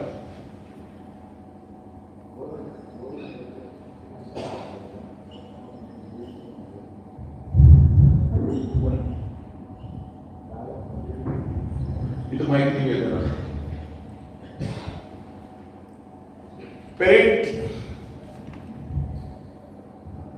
पेरेंटची डेफिनेशन लॉंग फॉर्म आपण पी फॉर प्रिपेअर्डनेस असतं. मूल जन्माला घालायच्या अगोदर आपण मानसिकदृष्ट्या तयार असतात. तुम्ही अमेरिकेमध्ये जर मूल जन्माला घालायचं असेल तर 3 महिन्याचा पेरेंटिंगचा कोर्स करावा लागतो. भारतात असं घडलंय का की आई वडिलांनी सुरुवातीपासून माझ्या पोटी कशा प्रकारचं बाळ यावं, कसं असावं चिंतन केलं दोघांनी? स्वामी विवेकानंदांच्या आई भुवनेश्वरी देवीनी काशी विश्वेश्वराला प्रार्थना केली की हे भगवंता, हे शिवा, हे शंकरा, हे महादेवा, तूच आमच्या पोटी जन्माला आहे. विवेकानंदांचं 38-39 वर्षाचं आयुष्य अफाट. स्वामीजींची व्याख्यानं वाचली तर लक्षात येतं की भुवनेश्वरी देवीने जो विचार केला होता की आपल्या पोटी जन्माला येणारं बाळ सामान्य असणार नाही, तेव्हा सामान्य असत. बाळ कसं असावं याच्याविषयी प्रातस्मरणीय भगवान श्रीकृष्णांचा श्लोक आहे. कसं असावं बाळ? वसुदेव सुतम देव, हे बापाचं नाव काढणार असतं. कर्तबगारी त्याच्या वडिलांचं. पुत्र देई ऐसा गुंडा ज्याचा तिन्ही लोकी झेंडा, कन्या तो ऐसी देई जैसी मीर मुक्ता व्हायची. पुत्र देई ऐसा गुंडा जिसका गटार के पास गुंडा नहीं दे सके. बापाचं नाव काढणार असतं. वसुदेव सुतम देव, कंस चाणूर म्हणजे वाईट गोष्टीविषयी त्याच्या मनामध्ये तिरस्कार. म्हणजे इलेक्शनच्या आदल्या दिवशी 4-5 हजार रुपये देऊन मत घ्यायला घरामध्ये कोण आलं तर ते भिंतीला सांगितलं, चल घेत नाही मी, इमान विकणारा मी नाहीये. कंस चालू मधलं 4-5 हजार मत विकणारा तेच नाही. देवकी परमानंद म्हणजे जगाच्या बाजारामध्ये पराक्रम ज्या वेळेला मुलाचे सुरू होतात आणि ते आईच्या कानावर येतात त्यावेळेला आई धुई धुई धुई नाचते, माझं लेकरू आहे, माझं लेकरू आहे, माझं लेकरू आहे. असं कंस चालू देवकी परमानंदम कृष्ण वंदे जगत. रस्त्यानं निघालं तर इतरांच्या आया बायकांनी सांगितलं पाहिजे याच्या नजराला कल्याण होईल, अन्यथा अवनती होईल. P for preparedness, A for awareness. दुसरा टप्पा आहे अवेअरनेस. माझं मूल कोणत्या स्वरूपाचं आहे, मल्टिपल इंटेलिजन्स मध्ये त्याच्यावर थोड्या वेळाला बोलू आपण. PAR, R for role model असं म्हणतो. पी पेरेंट मॉडेल, तिसरा अक्षर आर. मुलगा किंवा मुलगी वयात आल्यानंतर आपण जर घरामध्ये सुजान पालकत्वाप्रमाणे जगलेलो असेल आणि आपण मुलाला प्रश्न विचारला की वयात आल्यानंतर की बाळाला तुला बायको कशी हवी, तर मुलाला उत्तर द्यायला पाहिजे की माझ्या आईसारखी असेल. कारण जन्मापासून तो बघतो आहे की माझी आई माझ्या वडिलांना कशी मदत करते आहे, संसारामध्ये संकट आलं तर कशी ठामपणे उभी राहते, चुकीच्या क्षणाला सुधारते कशी. त्याला नेमकं वाटते की पुढच्या पिढीमध्ये सुद्धा माझी बायको माझ्या आईसारखी असते. आणि मुलीला विचारलं की तुझा नवरा कसा असायला पाहिजे, मुलीने सांगायला पाहिजे द फर्स्ट हिरो तिचा बाप आहे. तिने बघितलंय जन्मापासून की बाप कसा आहे माझा, किती कष्ट करतोय, संसार सांभाळत असताना किती जीवाचा कडेलोट करतोय. आणि त्यामुळे रोल मॉडेल म्हणून तिला जर प्रश्न विचारला की तुला R for role model, E for empathy, सहानुभूती असली पाहिजे त्याच्यात. म्हणजे घरात 2 मुलं असली आणि दोघांना समजा आंबा खायला दिला तर एक खाली जाऊन खोलीत एकटंच खाते आणि दुसरं लेकरू आहे ते आंबा घेऊन बाहेर जातंय, पुढी करतंय, सगळ्या मैत्रांना वाटतंय राहिली तर खायचं नाहीतर खातच नाही, दुसऱ्या प्रकारचं असतं, अनेकांना सुखी करणार असतं. माऊलींचं ब्रीद वाक्य काय होतं? अवघाची संसार सुखाचा करीना आनंदे भरीना. आपलं ब्रीद वाक्य काय असतं? अवघाची संसार एकट्याचाच करीन बाकीच्यांची वाटच लागेल. केवढं मोठं ब्रीद वाक्य असतं. एकट्याच जगलीस. माऊलीने विचारलं ज्ञानेश्वरी काहीही आपण. माऊली सांगतात की ऐसा वाघविलास विस्तार गीतार्थी विश्वंभर आनंदाचे आवाज मानू शकतात. 16व्या वर्षी हा महापुरुष, हा युगपुरुष 16व्या वर्षी ग्रंथ लिहितो. 16व्या वर्षी आपले लेकरं कुठे आहेत बघा. ऐसा वाघविलास विस्तार गीतार्थी विश्वंभर आनंदाचे आवाज मानू शकतात. ही दशा त्यांच्या आयुष्यामध्ये का आली? माऊली पुन्हा सांगतात की पैसी दशेची वाट न पाहता वैसेची या गावानं जाता बालपणी सर्वज्ञता बरी जायची. E for empathy, N for negativity. अखंड लेकरासोबत वागत असताना कुठलीही नकारात्मकता असताना व्यक्तीविषयी, परिस्थितीविषयी किंवा घटनेच्या विषयी. आणि टी फॉर ट्रस्ट असतो. पोरांच्या मनामध्ये प्रचंड विश्वास असला पाहिजे आईवडिलांच्या विषयी. जी पोरं विश्वास किंवा आधार बाहेर सोडतात तिथं आपण चुकलोय त्यांचं संगोपन करताय. मला आठवतंय मी 12वीला नापास झालो. मी वडिलांच्याकडे गेलो. मला वाटलं की आता महाग खबर आहे. नापास झाल्यानंतर माझ्या वडिलांनी मला जवळ घेतलं, माझ्या कपाळाची पप्पी घेतली, केसातून हात फिरवला. ते म्हणजे जाऊन मी नापास तर नापास, वाघाचं पिल्लंच नाही. शिक्षण झालं फरक आहे. माझ्या आईबाबाला त्यावेळेला माझ्या वडिलांनी मला जवळ नसतं घेतलं, माझ्या केसातून हात फिरवून जर विश्वास दिला नसता तर आज मी तुमच्या समोर नसतो. तो विश्वास, ट्रस्ट. तो ट्रस्ट काय असतो? आपण कधी डोंबाराचा खेळ तुम्ही बघितला? डोंबाराचा खेळ तुम्ही बघितला असेल की त्या डोंबाराच्या खेळामध्ये 2 बांबू असतात. इकडे 2 बांबू, इकडे 2 बांबू, मध्ये तार असते. त्या तारेवर एक 7-8 वर्षाची मुलगी हातामध्ये बांबू घेऊन इकडून तिकडे चालते, बिनधास्त चालते. आता कधी खेळ तुम्हाला दिसला तर मी सांगतोय ते बघा. त्याच्यामध्ये ती पोरगी वर चालत असताना ती चालते त्या तारेवरून. ती का चालते बिनधास्त माहितीये तुम्हाला? तिचा बाप आहे ना, तिचा बाप बरोबर तिच्या खाली ढोल वाजवत असतो. तुम्ही बघा, ढोल वाजवत बापाचं 1 पाऊल पुढं, पोरीचं 1 पाऊल. तिला माहितीये की या तारेवरून कसरत करत असताना चुकून मी खाली पडले तर बापाचा ढोल तिच्या कानात वाजत असतो की माझा बाप खाली कॅच करायला उपस्थित आहे. दिस इज ट्रस्ट, विश्वास. तुमचं माझं वर्ग भविष्यामध्ये कधी घसरलं असा माझ्याकडे. त्या तारेवरून कसरत करत असताना त्याला झेपलं नाही, पेललं नाही, कधी खाली कोसळलं तर त्याच्या कानात तुमच्या विश्वासाचा ढोल वाजत असला पाहिजे. दॅट इज पालकत्व. That is विश्वास, ट्रस्ट. 2 नंबरचा शब्द आहे तिथं आपण बोलतो अवेअरनेस. अवेअरनेस काय असतं की आपलं मूल मल्टिपल इंटेलिजन्स मध्ये कोणत्या प्रकारचं माझं बाळ आहे ते ओळखायचं. कोणतं बाळ, त्याची बुद्धिमत्ता कोणते, त्या क्षेत्रामध्ये त्याचा विकास केला पाहिजे. त्या क्षेत्राचं त्याला करिअर निवडत असताना त्याला त्या क्षेत्रामध्ये घालवलं पाहिजे. आता आम्ही शाळा शिकवतो किंवा त्याला मोठं करण्याचं शिक्षण देतो, त्याच्या पाठीमागचा हेतू असतो की 3 P साठी पोराला तयार करायचं. पॅकेज, प्रेस्टीज आणि प्रॉपर्टी. तो शिकला की त्याला चांगलं पॅकेज मिळेल, चांगला पैसा मिळेल आणि असं असलं म्हणजे सुखी असतं. आमच्या सुखाच्या कल्पना काय की ब्रँडेड शूज, ब्रँडेड कपडे, ब्रँडेड मोबाईल, ब्रँडेड गाडी, हे दिल मागे मोर म्हणजे सुख. ते नसतं सुख. ते सुख वस्तू असतं पण ते हॅपी नसतं.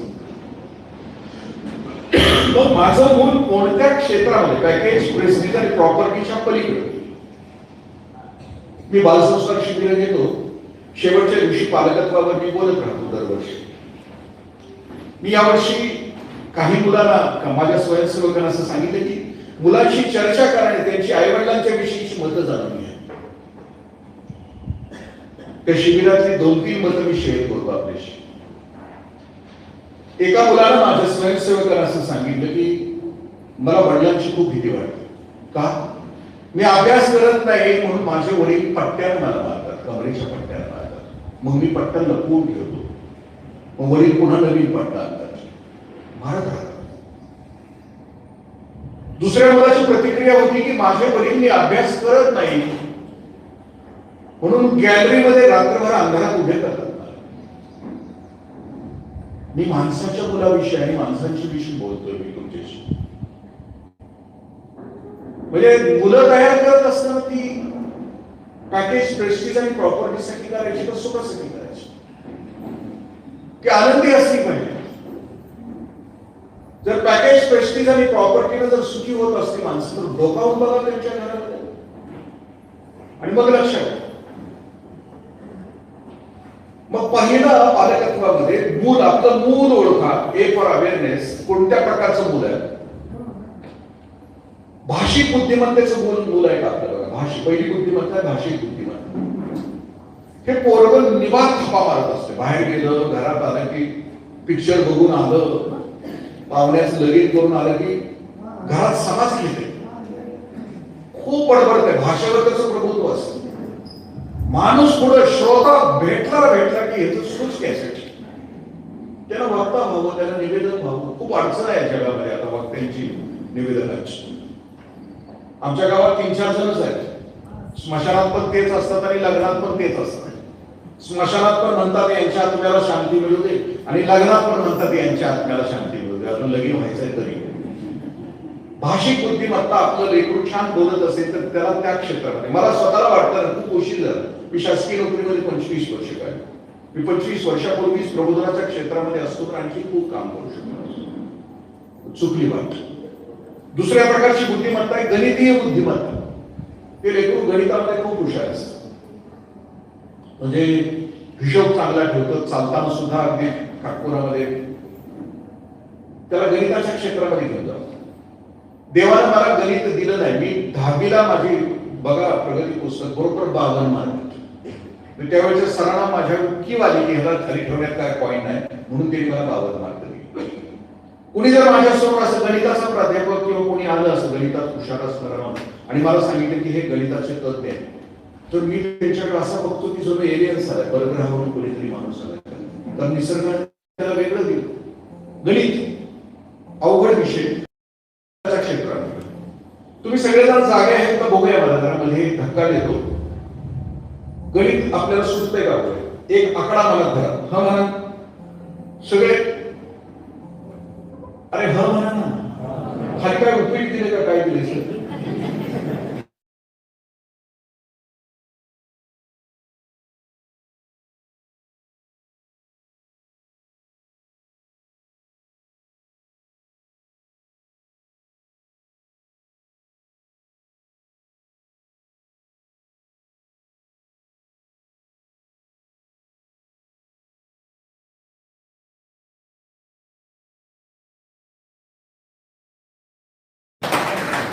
गणितीय बुद्धिमत्ता. पुढच्या प्रकारची बुद्धिमत्ता ते तबलाच वाजवत असेल, खायला बसलं, बाथरूम मध्ये गेलं तर गाणीच म्हणत असेल तर ते संगीतामध्ये जाणार ना. कार्तिकी गायकवाड आपली मुलगी आहे, ती आंबेकर नावाची मुलगी आहे. त्यांच्या आई वडिलांना कळालं नाही ह्याला गळा दिलाय देवानं. ते चुकून माझ्यासारख्या करिअर ओरिएंटेड आई बापाच्या पोटी जन्माला आलेला सुद्धा ते लातूर पॅटर्न, कोटा पॅटर्न, 2 वर्ष निभार एमसीक्यूज 2-2 लाख घायला आला असतं आणि शेवटी नोटा छापायचं मशीन झालं. पण आज कार्तिकी गायकवाड सुखी आहे का? तिच्या आई वडिलांच्या लक्षात आहे की माझ्या लेकीला देवानं गळा दिलाय, तिला गायक करायचं. ती गायक झाली. ज्याला जे दिलंय त्या क्षेत्रामध्ये ते गेलं तर ते सुखी होत. आता मी जर गाणं म्हणायला सुरुवात केली तर तुम्ही ऐकाल या सभागृहात? नाही. मला दिले नरड आणि तिला दिलाय का? आणि नरड कधी गाऊ शकतं का? पण नरड्यानं जर गळा होण्याचा प्रयत्न केला तर ती त्याच्या आयुष्याची बरबादी. आणि मी केलंय माझ्या आयुष्यात. म्हणजे गाण्याचा प्रयत्न केलाय माझ्या आयुष्यात. मी शिरोळा व्यक्तिका संघाने खूप वर्षापूर्वी. अजित कडकडे त्यावेळेला तरुण होते. त्यावेळेला महिन्याच्या पहिल्या गुरुवारी ते नरसोबाच्या वाडीला गायला यायचे. गायन असायचं. नरसोबाच्या वाडीच्या या घाटावर आणि पलीकडच्या घाटावर खूप गर्दी, हजारो लोक यायचे ऐकायला. आणि अजित कडकडेंचं गाणं सुरू व्हायचं ते पहाडी आवाजामध्ये, निघालो घेऊन दत्तांची पालखी वाट वळणाची. आवाज पहाडी, त्याचे व्हायब्रेशन अंगावर सुद्धा सरसरून काटा यायचा, पंचगंगेच्या पाण्यावर तरंग उठायची. त्या दिवशी मला पण वाटलं की मला गायला यायला. शिरोळच्या जवळ नांदणी नावाचं गाव आहे. नांदणीमध्ये संगीत शिक्षक त्यावेळेला होते. त्याला मी काही त्यांची फी दिली. त्याला वाटलं की माझं ऑफिस सुटलं की संध्याकाळी मला शिकवायला यायचं. गुरुजी मला 1 महिनाभर शिकवायला येत होते गाणं. एकच अभंग शिकवत होते महिनाभर. नागरायांचा अभंग होता, जैस्या परी आहे कैशा स्थिती राहे कौतुक पाहे संचिताची. महिनाभर गुरुजी मला शिकवतो, जीव तोडून शिकवतो. महिन्यानंतर गुरुजी माझे पैसे माझ्या टेबलवर ठेवले. ते म्हणजे साहेब आता उद्यापासून मी येणार. मी म्हटलं का? तर ते म्हणजे माझा गळावाद व्हायचा मला स्वतः. म्हणजे मी जो नाही तो मी होण्याचा प्रयत्न केला तर मी यशस्वी होणार आहे का? नाही ना. माझ्या आयुष्याची बरबादी. मी पालकत्वाचं एक वाक्य माझ्या आई बाबांना आता बोलणार आहे. पुढचं 1-2 वाक्य बोलणार आहे, खूप मनापासून आहे. मगाशी मी वाक्य युनिकनेस असं बोललो. तुमच्या माझ्या पोटी जन्माला आलेलं पोरगं युनिक आहे, अद्वितीय आहे. त्याला वेगळं घातलं जन्माला. त्याचा पराक्रम वेगळा आहे भविष्यात. कुणाचं जाई आहे, कुणाचं जुई आहे, कुणाचं मोगरा आहे, वेगळं आहे. पण जगाच्या बाजारामध्ये गुलाबाच्या फुलाला मार्केट आहे, म्हणून आपल्या जाई जुई मोगऱ्याच्या कळ्यात मुस्करून त्याचा गुलाब करण्याचा प्रयत्न नका करू. ते नाही सुचलं. पालकत्वामध्ये आपलं लेकरू नेमकं कोणतं आहे, त्याची बुद्धिमत्ता नेमकी कोणती आहे, त्या क्षेत्रामध्ये त्याला द्यायचं. जपानमध्ये त्याला इकेगाई असं म्हणतात. निसर्गाने दिलेल्या सामर्थ्यानुसार त्या क्षेत्रामध्ये त्याची वाटचाल करून देणं, त्याला प्रकाश देणं, त्याला आधार देणं, पालकत्वाची ती जबाबदारी. पुढच्या प्रकारची बुद्धिमत्ता आहे शारीरिक बुद्धिमत्ता. खेळ चांगला खेळतो तो, अभिनय चांगला करतो.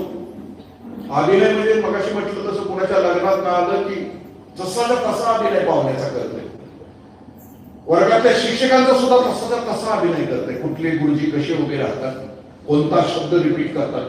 काही गुरुजीला सवय असते आणि म्हणून 35 मिनिटात 100 वेळेला आणि म्हणून नावच पाडलेलं. आम्ही पण पाडलेलं होतं त्यावेळेला गुरुजीला. आणि म्हणून आता कुणा जात असता आणि म्हणून जातात. तसं हे बरोबर अभिनय करत असते तो अभिनेता. पुढची बुद्धिमत्ता आहे सर्वसमावेशक बुद्धिमत्ता. ह्याचे लय मित्र असतात. लहान पोरांच्या पासून आजी आजोबापर्यंत अख्ख्या गल्लीत फेमस असते. सगळ्यांना ह्या हवाच वाटतं. सर्वसमावेशक बुद्धिमत्ता, सगळ्यांच्यावर प्रेम करतो. साने गुरुजीने आपल्या आईला विचारले की आई मी कोण हो? साने गुरुजींच्या आईने सांगितले की श्याम तू कोण पण हो, पण तू सगळ्यांचा आवडता. या जगात सगळ्यात मोठं सुख कोणतं की सगळ्यांचा आवडता होतं. एकटं जगण्यामध्ये आनंद आहे का बघा, तपासा. अनेकांच्या सोबत शेवटची बुद्धिमत्ता आहे. त्या बुद्धिमत्तेचं आणखी 2 बुद्धिमत्ता आहे. अवकाशीय बुद्धिमत्ता. याच्यामध्ये चित्र काढण्याची सामर्थ्य असतं. चित्र उत्कृष्ट काढतात, शिल्पकार असतात. म्हणजे दगडामध्ये नेमकं कोणतं शिल्प आहे याला त्याला दिसतं, त्याच्या चेहऱ्याला अवकाशीय बुद्धी, त्याच्या बुद्धिमत्तेला दिसतं. आणि कोणते टवके उघडल्यानंतर आपलं शिल्प प्रकट होणार आहे याची बुद्धिमत्ता त्याच्यावर. मी राहतो माझ्यापासून 25-30 किलोमीटर अंतरावर माझे मित्र आहे अंगापूरला, मानी काका. त्यांचा मुलगा पहिल्यापासून पहिला 95-96 12वीला सीईटी नीट सगळ्या परीक्षेमध्ये तो यशस्वी होऊ शकला असता. म्हणजे महाराष्ट्रातल्या कुठल्याही मेडिकल कॉलेजला ऍडमिशन मिळालं असतं, कुठल्याही इंजिनिअरिंग सीओईटीला मिळालं असतं. पण लक्षात येत होतं, माझ्याही त्यांच्याही लक्षात येत होतं की त्याला शिल्पकार करायचं. मग 12वी नंतर मानी काकाने आम्ही निर्णय घेतला की त्याला शिल्पकार करायचं. त्याला अकोल्याला एका शिल्पकाराकडे ठेवला आम्ही 3 वर्ष. बाहेरून शिक्षण दिलं. आता तो उत्कृष्ट शिल्पकार आहे. आमचं बालसंस्कार शिबिर असतं, त्या शिबिरामध्ये तो शिल्पकार शिकवायला होतं, ते लेकरू शिकवायला. शिल्प करत असताना त्याच्याकडे जर तुम्ही बघितलं तो इतका तल्लीन झालेला असतो, त्याची छिन्नी आणि हातोडा जणू संतूर वाजवतो, जणू एखादी सतार, जणू एखादी वीणा वाजवतो, इतका तल्लीन. त्याच्यामध्ये त्याला आनंद आहे. त्याचा डॉक्टर, वकील, इंजिनियर, प्राध्यापक, आता तुम्ही आम्ही म्हणतो ते पॅकेज प्रेस्टिज वाला केलं असतं तर ते सुखी झालं असतं, नाही ना. रशियामध्ये एकेला नावाचा चित्रकार होऊन गेला. त्याला हातच नव्हते दोन्ही, मधलं धड होतं नुसतं. पण त्याला वाटायचं की समज आल्यापासून वाटायचं की मी चित्रकार आहे, पण हातच नाही केले ते. मग 20व्या वर्षी त्याने तोंडामध्ये पेन्सिल घेतली आणि तोंडातल्या पेन्सिलीनं चित्र काढायला सुरुवात केली. 3 वर्षानंतर त्याचं चित्र पूर्ण झालं आणि आता त्याच्यात रंग भरायचं होतं. पुन्हा ब्रश तोंडात घ्यायचं तर पुन्हा काही वर्षाची तपश्चर्या होती. मग त्या एकेनानं जीभ चिरली, जिभेला कचा पाडल्या आणि त्याच्यातून रंग भरले. तुम्ही रशियामध्ये भिंतींच्या वर जी चित्र काढली ना ती, त्या एकेनानं तिला दोन्ही हात नव्हते दाखवले, कारण त्याला देवानं दिलेलं काय मला दिलं ते त्या कळालं. आमच्यासारखे भेद पालक असतात ना, माझ्यासारखे मरेपर्यंत आम्हाला कळत नाही की आम्हाला काय दिले. आम्ही सलमान गरांडी सारखं होतो. सलमान गरांडी सारखं म्हणजे सलमान गरांडीची कविता आहे जी सोमवारी जन्माला येते माणूस, मंगळवारी मोठा होते, बुधवारी नवीन होतो, गुरुवारी ह्याला पोरं होतात, शुक्रवारी आजारी पडतोय, शनिवारी लईच आजारी पडते ना, ऐकवारी वेग. तुकोबाराच्या भाषेमध्ये आला आला आणि ह्याला घेऊन गेला, आलं जगलं आणि गेलं. एक माणूस 100 वर्ष जगला आणि त्याचा पाचुंद्याचा स्कोर सकाळी 5 चक्र, दुपारी 5 चक्र, संध्याकाळी 5 चक्र, 5 चक्र म्हणजे भाकऱ्या, असा 15चा स्कोर असता दिवसभराचा. 100 वर्ष जगलं तर 20 ट्रक अन्न खाता येईल मग याच्या पहिले काहीच पराक्रम नाही. हिची बायको कधी मोठी होत नाही, 15 भाकऱ्या थापायच्या दिवसभर, हिचं कसं आणलं. वेग जगणारी आमच्यासारखी माणसं कशी असतात. पुढच्या प्रकारचं पालकत्व मी म्हटलं की नैसर्गिक पालक. त्याला निसर्ग आवडतो, बैल आवडतात, छब्या, ट्रॅक्टर, रानात, ते त्याच्यामध्ये सुद्धा या प्रकारच्या कुठल्या बुद्धिमत्तेचा आपला हेतू आहे, ती बुद्धिमत्ता त्याचं म्हणजे अवेअरनेस आणि त्या क्षेत्रामध्ये त्याचा विकास करण्यासाठी धडपड. पुढच्या गोष्टीमध्ये घडण्यासाठी जी अडचण येते, ज्ञानेश्वरीमध्ये असं सांगितलं की एखादी व्यक्ती घडायची असेल तर काय करावं लागेल. विधी ते पाळीत, निषेधा ते गाळीत, माझं कर्म फळे अर्पित पुढे जाते. पाऊली असं म्हणतात की एखादी व्यक्ती घडायची असेल, राष्ट्र घडायचं असेल किंवा कुटुंब घडायचं असेल, विधिवत ज्या गोष्टी आहेत त्याचा स्वीकार करायला पाहिजे आणि त्या ज्या गोष्टी आहेत त्याचा धिक्कार करायला पाहिजे. मग आता सगळ्यात त्याची गोष्ट कोणती याची, मोबाईलची. मी मोबाईल आणलेला नाही, माणसात मी मोबाईल आणत नाही, कारण तुम्ही माझ्यासाठी देव आहात. पण कित्येक जण, मी कित्येक सभागृहामध्ये जातो, आता दहशत मगाशी सुरुवातीला सूचना दिल्या म्हणून, तर कित्येक जण भाषण चालू असलं तरी मोबाईलवर असतं. काय चाललेलं असतं याचं कळायला मार्ग. मोबाईलचा केवढा मोठा अडथळा आहे मी शेअर करतो पुढची 5-10 मिनिटं. ज्याला आपला मोबाईल सोडवायचा आहे, त्या रोगात बाहेर पडायचं आहे, मोबाईलच्या आपल्या लेकरांचा मोबाईल सोडवायचा आहे, त्यांच्यासाठी मी 3 पुस्तकांची नावं घेतो. चुकून वाचायची सवय असली तर ही 3 पुस्तकं देणार. आणि साहेब मी विनंती करतो की आपल्या स्टाफला ही पुस्तकं वाचायला सांगा आणि वर्गात गेल्यानंतर त्या लेकरांच्या सोबत 5-10 मिनिटं या पुस्तकाबद्दल बोलायला सांगा.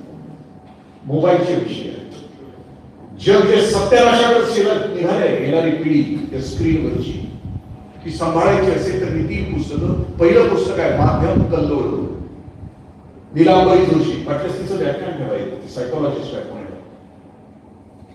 जी बुद्ध्वस्त होते तरुणाई या मोबाईलमुळे तिचं वर्णन त्याच्यामध्ये देण्यात येतं. 20 ऍप्स आहेत त्या स्क्रीन, त्या मोबाईलमध्ये, त्या 20 ऍप्स ही पोरं उद्ध्वस्त होत आहेत.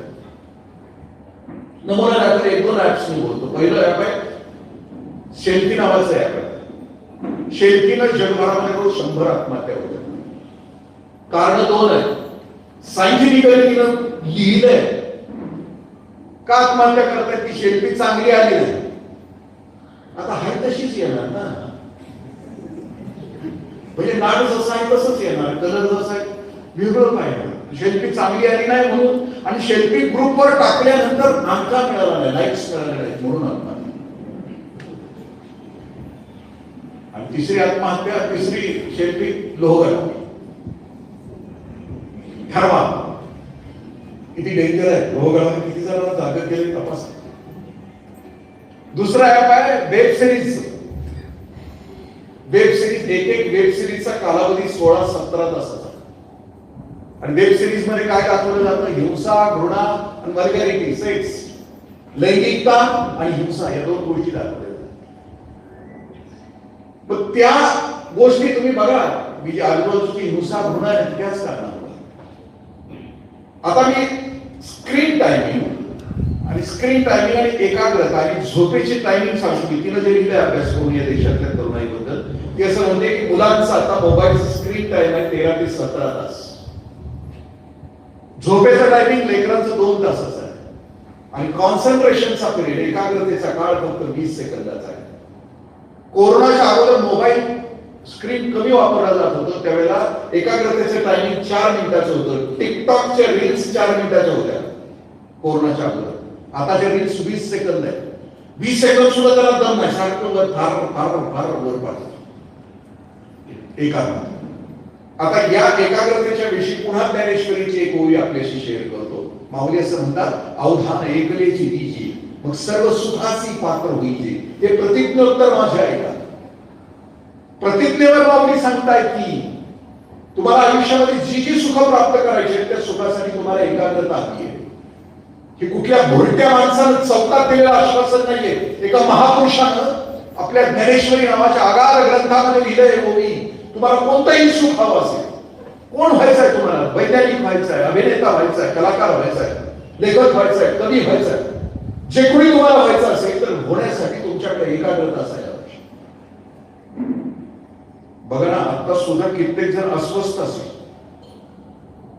जी तरुण पोरं आहेत ती तर खूपच अस्वस्थ असतात. मोबाईल नाही मिळाला किती अस्वस्थ असतात ना. आता संवाद सेंटर्स लागले सायकोलॉजिस्ट शहरामध्ये, तिथं जाऊन बघा माझ्या आया माझ्या बहिणीनं, जी पोरं मोबाईलच्या अतिरेकी वापरामुळे उद्ध्वस्त झाली. हात थरथर कापताय, डोळ्याच्या आयलिड्स फरफर करतायत, हातामध्ये ताकद नाही. ह्या कोणत्या ह्या गोष्टीमुळे मी त्याच्यात आणखी 2 उदाहरणं आपल्याशी शेअर करतो. त्याच्यावर मी आणखी एक ऍप आपल्याशी सगळ्याशी शेअर करतो. नो फोबिया नावाचा रोग तिने लिहिलाय त्याच्यात. No mobile phobia. आपल्या सगळ्यांना तो रोग आहे, माझ्या सहित. नो मोबाईल फोबिया म्हणजे कसा? मोबाईल घरात राहिला. पूर्वी कोरोना झाला की आपण कुठली लक्षणं ओळखायचो? खोकला की खोकला, शिंबूड वर वाढला की घराच्या बाहेर पडला. म्हणजे शिंबूड येणं आणि खोकला येणं ही कोरोनाची 2 लक्षणं होती. त्यांच्याशी आपण माणुसकीनं वागलोच नाही. मग आता हा नो मोबाईल नावाचा रोग झालाय, त्याची लक्षणं कोणती? घराच्या बाहेर पडलंय, 5 किलोमीटर गेले आणि त्याच्या ध्यानात आलं की मोबाईल घरात राहिलाय, गाडी माघारी मुरगाळली की समजून चालायचं की रोगाला सुरुवात. काय कारण आहे? घरात राहिले तर कोण फोन करणार आहे? ट्रम्प आपल्याला गेला आहे, आणखी कुणाला गेलं? त्यांचं ते देश चालत आहे. तुमच्यावर त्यांचं काय अडलं का? काहीच नाही ना. माझा मोबाईल दिवसभरात 10 तासामध्ये एंगेज असतो. ते जगताप सरांना विचारा, मला फोन करून करून जायला लागला का विचारा. फोनच नाहीच ना, काही कारणच नाही ना त्याच्यात. दुसरी गोष्ट, मोबाईल दुसऱ्याचा वाजला हे उचलतोय, सगळ्यात झाली सोबत. मोबाईल बंद आहे, 5 मिनिटात 4 वेळेला मोबाईलकडे हात जात असेल. पर्स असेल तर पर्सवर हात जाते, कमरेला असेल तर कमरेकडे हात जाते. समजून चालायचं की रोगाची लागत झाली. आणि हा रोग किती भयानक आहे, कुठपर्यंत पोहोचलाय त्याची 2 उदाहरणं देतो. पुढे जातो. गेल्या वर्षी 2 वर्षापूर्वी एका गावात माझं फेब्रुवारी महिन्यामध्ये व्याख्यान होतं. त्या दिवशी त्या गावातल्या 10वीतल्या मुलानं आपल्या आईचा फोन केला होता. का केला होता? आई त्या मुलाला सांगत होती की बाळा पुढच्या महिन्यामध्ये परीक्षा आहे तुझी बोर्डाची, अभ्यास. 2-3दा सांगून झालं, मुलाला ऐकलं नाही. आईने एक छोटीशी फवारी मारली बाळाची.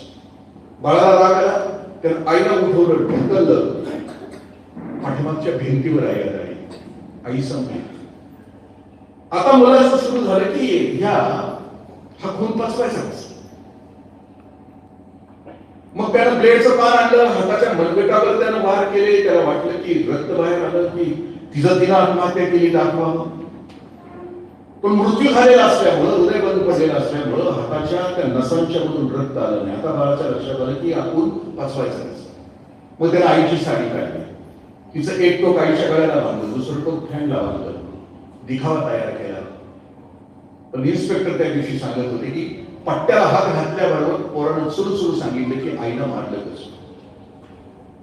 एका या राज्यातल्या खूप मोठ्या सिटीतले इंग्लिशचे सिनियर कॉलेजचे प्राध्यापक 15-16 वर्षाच्या पोराला सांगायचे बाळा स्क्रीन कमी करणं. बाळाला राग आला, बाळ 1 वर्ष वडिलांचा खून कसं करायचा याचा विचार करत होतो. ते क्राईम फाईल्स बघायचं, क्रिमिनल फाईल्स बघायचं, क्रिमिनल चित्रपट बघायचं. ज्या दिवशी त्यानं आपल्या वडिलांचा खून केला त्या दिवशी तो 17 वर्षाचा होता. खून रात्री 12 वाजता तो उठला. घरातल्या डंबेल्सनं व्यायाम करायचा, त्या डंबेल्सनं वडिलांची कवटी फोडली. खून चालला, त्याला वाटलं की वडील मेले नाहीत म्हणून किचन मधून सुरी आणून वडिलांच्या अंगावर त्यानं 82 वार केले. एका खूप चांगल्या सुशिक्षित घरातल्या लेकरानं आपल्या वडिलांचा खून केला. जी उत्तेजना आहे ना, त्या स्क्रीन म्हणून येणारी जी उत्तेजना आहे ना, हिंसेची, घृणेची, द्वेषाची, मच्छराची. एक चित्रपट इंग्लंडनं काढला याच्यावर. इंग्लंडच्या पंतप्रधानांनी भाषण केलं. इंग्लंडच्या सगळ्या नागरिकांना सांगितलं की तुम्ही तुमच्या घरात मुलांना घेऊन ही सिरियल बघा. घरी गेल्यानंतर तुम्हाला बघता येतं बघा. OTT वरती उपलब्ध आहे. सिरियलचं नाव आहे द अडॉलसन्स. इंग्लंडच्या पंतप्रधानांनी सांगितलं. त्याला कारण काय घडलं की इंग्लंड मधल्या एका 14 वर्षाच्या मुलानं आपल्याच वर्गातल्या मुलीचा खून केला, चाकून घुसून खून केला. शिक्षण तज्ञ नेमले, सायकोलॉजिस्ट नेमले की का खून केला, आणि मग सुरू होते सिरियल. मग असं दाखवलं त्या सिरियल मध्ये की त्या श्रीमंतांच्या घरामध्ये मुलगा 8-9 वर्षाचा झाला की त्याला सेपरेट खोली दिली जाते, आणि त्या खोलीमध्ये या मुलाच्या पुढे 2 स्क्रीन आहेत, एक स्मॉल स्क्रीन आहे, एक मोठा स्क्रीन आहे. त्या खोलीला त्या सिरियल मध्ये डेमॉन्स रूम असं नाव दिलं, राक्षसाची खोली असं नाव दिलं. कारण मुलं 9-10 तास त्या दोन्ही स्क्रीनच्या समोर आहेत. आई वडील जरी घरात त्या खोलीत गेले तर ते अंगावर येत आहेत पोरं. मग पुढे ती सिरियल चालू राहिली की का केला मुलांना खून. जसं की आपल्या राज्यामध्ये, आपल्या देशामध्ये काही ग्रुप्स आहेत, सोशल ग्रुप्स आहेत, त्याच्यामध्ये द्वेष आणि मत्सराचे मेसेजेस येतात, हेट्रेडचे. या देशात 43,000 मेसेजेस रोज द्वेष आणि मत्सराचे येतात. तसं इंग्लंडच्या त्या सोशल ग्रुपमध्ये त्या मुलाला तो द्वेषाचा मेसेज आला आणि त्या मैत्रिणीचा खून केला.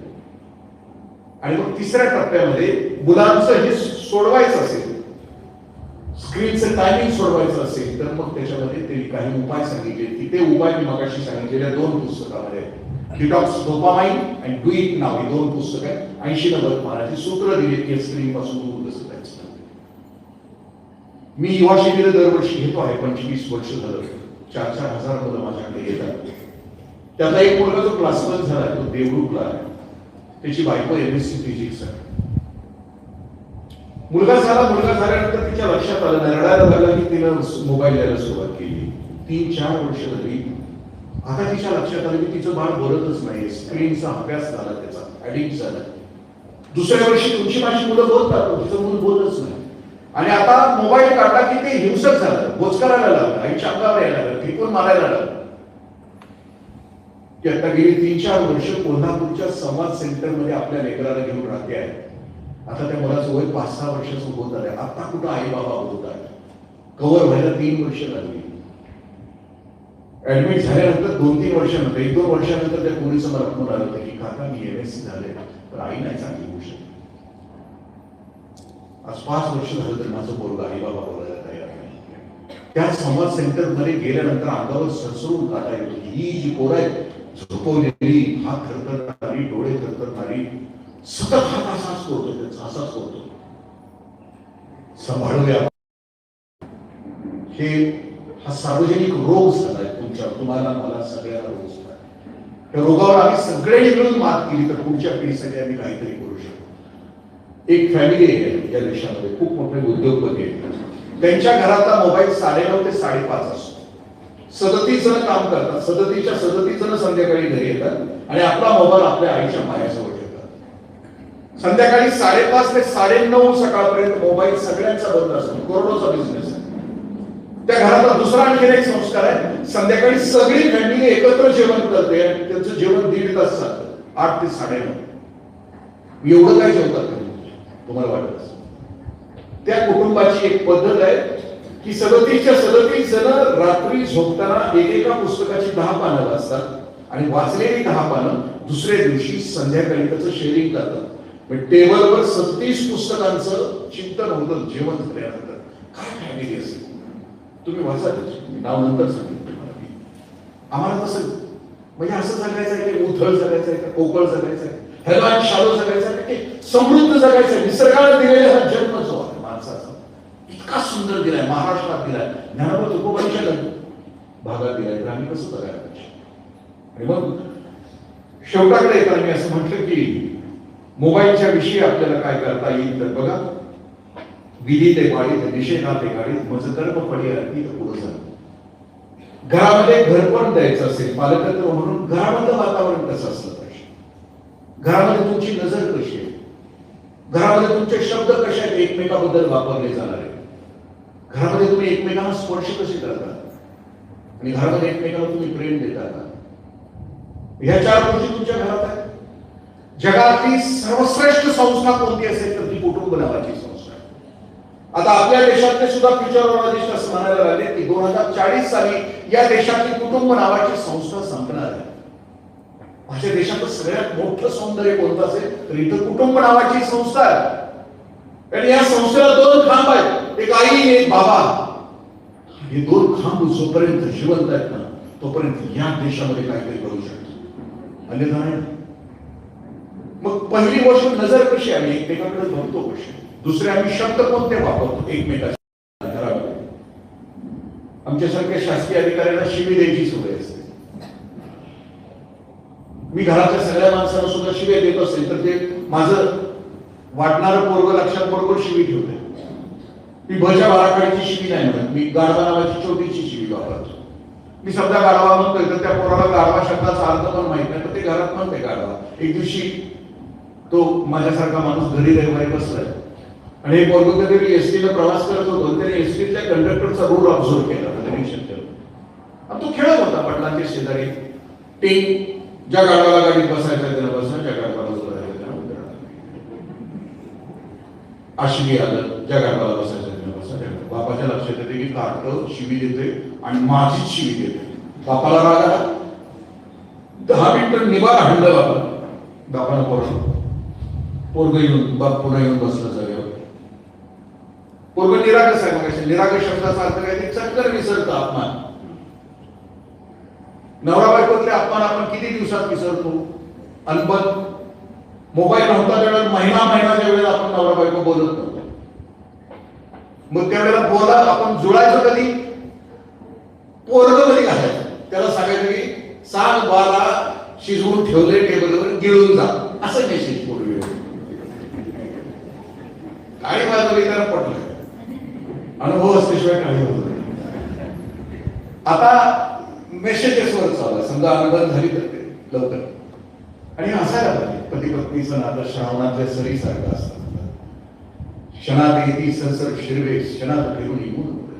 म्हणजे बालकवीची कविता होती ना, श्रावण मासी नरसिंहासी हिरवळ जाते चोळीकडे, क्षणात येती सरसर. पती पत्नीचं नातं क्षणात प्रेम, क्षणात राग.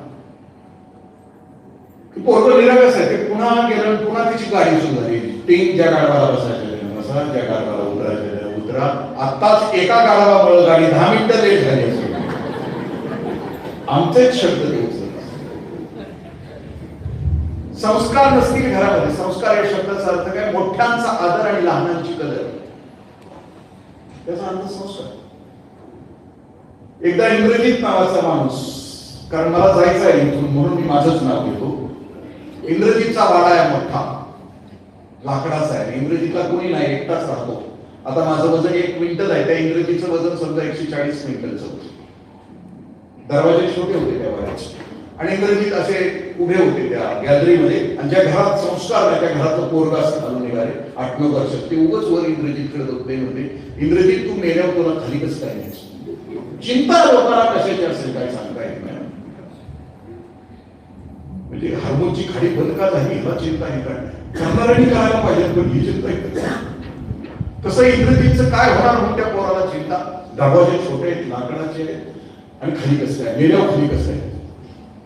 देशमुख साहेब इंद्रजितनं वर बोलवलं, खोलीत कोंडलं त्याला, त्याचं बाळ ते बाळ असं म्हणते, बा म्हणते का माझ्या पोराला का कोण नाही? ती म्हणते पोराला काय शिकवलं का नाही? मोठ्यांचा आदर, लहानांची कदर. पोरग म्हणते इंद्रजित मेल्या भाजी कसं काय त्याची? तिचं बा म्हणते सांगते की इंद्रजित त्याला काय अनुभव आहे का जगाचा? मेल्यावर खाली कसं काय न्यायचं अवघड काय? मेल्यावर जीव असतो कशा गेला? हातपाय तोडायचं खाली न्यायचं काय बोलायचं? त्याला मी कोंडून राहते इंद्रजित. त्याचं आजोबा येते बाळक्याचं, त्याचं बाळ येते 80-85 वर्ष, मान हाते वाकले कमळे. आणि ते म्हणते का हो इंद्रजित माझ्या नातवाला, माझ्या पोराला कोंडून ठेवले? ते म्हणते काय शिकवले का नाही नातवाला, पोराला मोठ्यांचा आदर, लहानांची कदर? ती नातू म्हणते मेल्यावर खाली कसं काय न्यायचं? पोरग म्हणते काय अवघड आहे, मेल्यावर जीव असतो का? हातपाय तोडायचं, दरवाजाला खाली न्यायचं? ते आजोबा म्हणते जाऊ दे इंद्रजित त्याला काय अनुभव आहे का दोघांवर? हे बघ वाडा लाकडाचा आहे, तुम्ही एकटंच आहे, तुम्हाला कोणीच नाही आजूबाजूला, कशाला हातपाय तोडायचा तरी त्रास घ्यायचा? वाड्याला सांगला पाहिजे तिला काय? अशी आग होणारी आपल्या आजूबाजूला नाही आहे तिथं आपल्याला. दुसरी गोष्ट म्हटलं की शब्द म्हटल्यानंतर तिसरी गोष्ट स्पर्श असणं. स्पर्श कोणता आहे का? आई वडिलांच्या म्हणजे ऋषी तर असं म्हणतात की तुमच्या लेकराला मुलगा असू दे किंवा मुलगी असू दे, मरेपर्यंत भेटेल त्यावेळेला मिठीमध्ये घ्या, त्याच्या केसाचा मास घ्या, विश्वास द्या, प्रेम द्या, स्पर्शानं प्रेम द्यायचं. लातूरला माझ्या एका ठिकाणी सलग 3 दिवस व्याख्यान, एका डॉक्टर साहेबांच्या घरात मी राहिलो. डॉक्टर साहेब खूप काम करत होते. सकाळी 5:30 ला घरी जायचे, ऑपरेशन्स करायचे, ओपीडी करायचे, राऊंड मारायचे, वर यायचे, संध्याकाळी 7-7:30 वगैरे 12-13 तास काम करायचे. ते सांगत होते की खाली गेलो की वर आलो की संध्याकाळी बॅटरी डिस्चार्ज होती, माझ्या शरीराची बॅटरी डिस्चार्ज होती, थकायचो. वर आलो 7-7:30 वाजता की आई आणि अण्णा असे सोफा सेटवर बसलेले असायचे. आई 80 वर्षाची, 85 वर्षाची, अण्णा. वर आलो की मी आईला मिठी मारायचो. आईच्या कुशीत मी 5 मिनिटं असायचो, घुसळायचो. आईच्या 5 मिनिटाच्या मिठीमध्ये मी इतका तासा कामाला व्हायचो की सकाळी खाली जाताना जेवढी एनर्जी होती तेवढी एनर्जी मला आईच्या मिठीतून मला मिळायची, स्पर्शातून मिळायची. जगातला सर्वश्रेष्ठ चार्जर कोणता असेल या जगात तर तो आईचा आणि बाबाचा चार्जर आहे. दुसरा कुठलाच चार्जर, दुसरं कुठलंच मोटिवेशन नाही. स्पर्श. समारोपाकडे येताना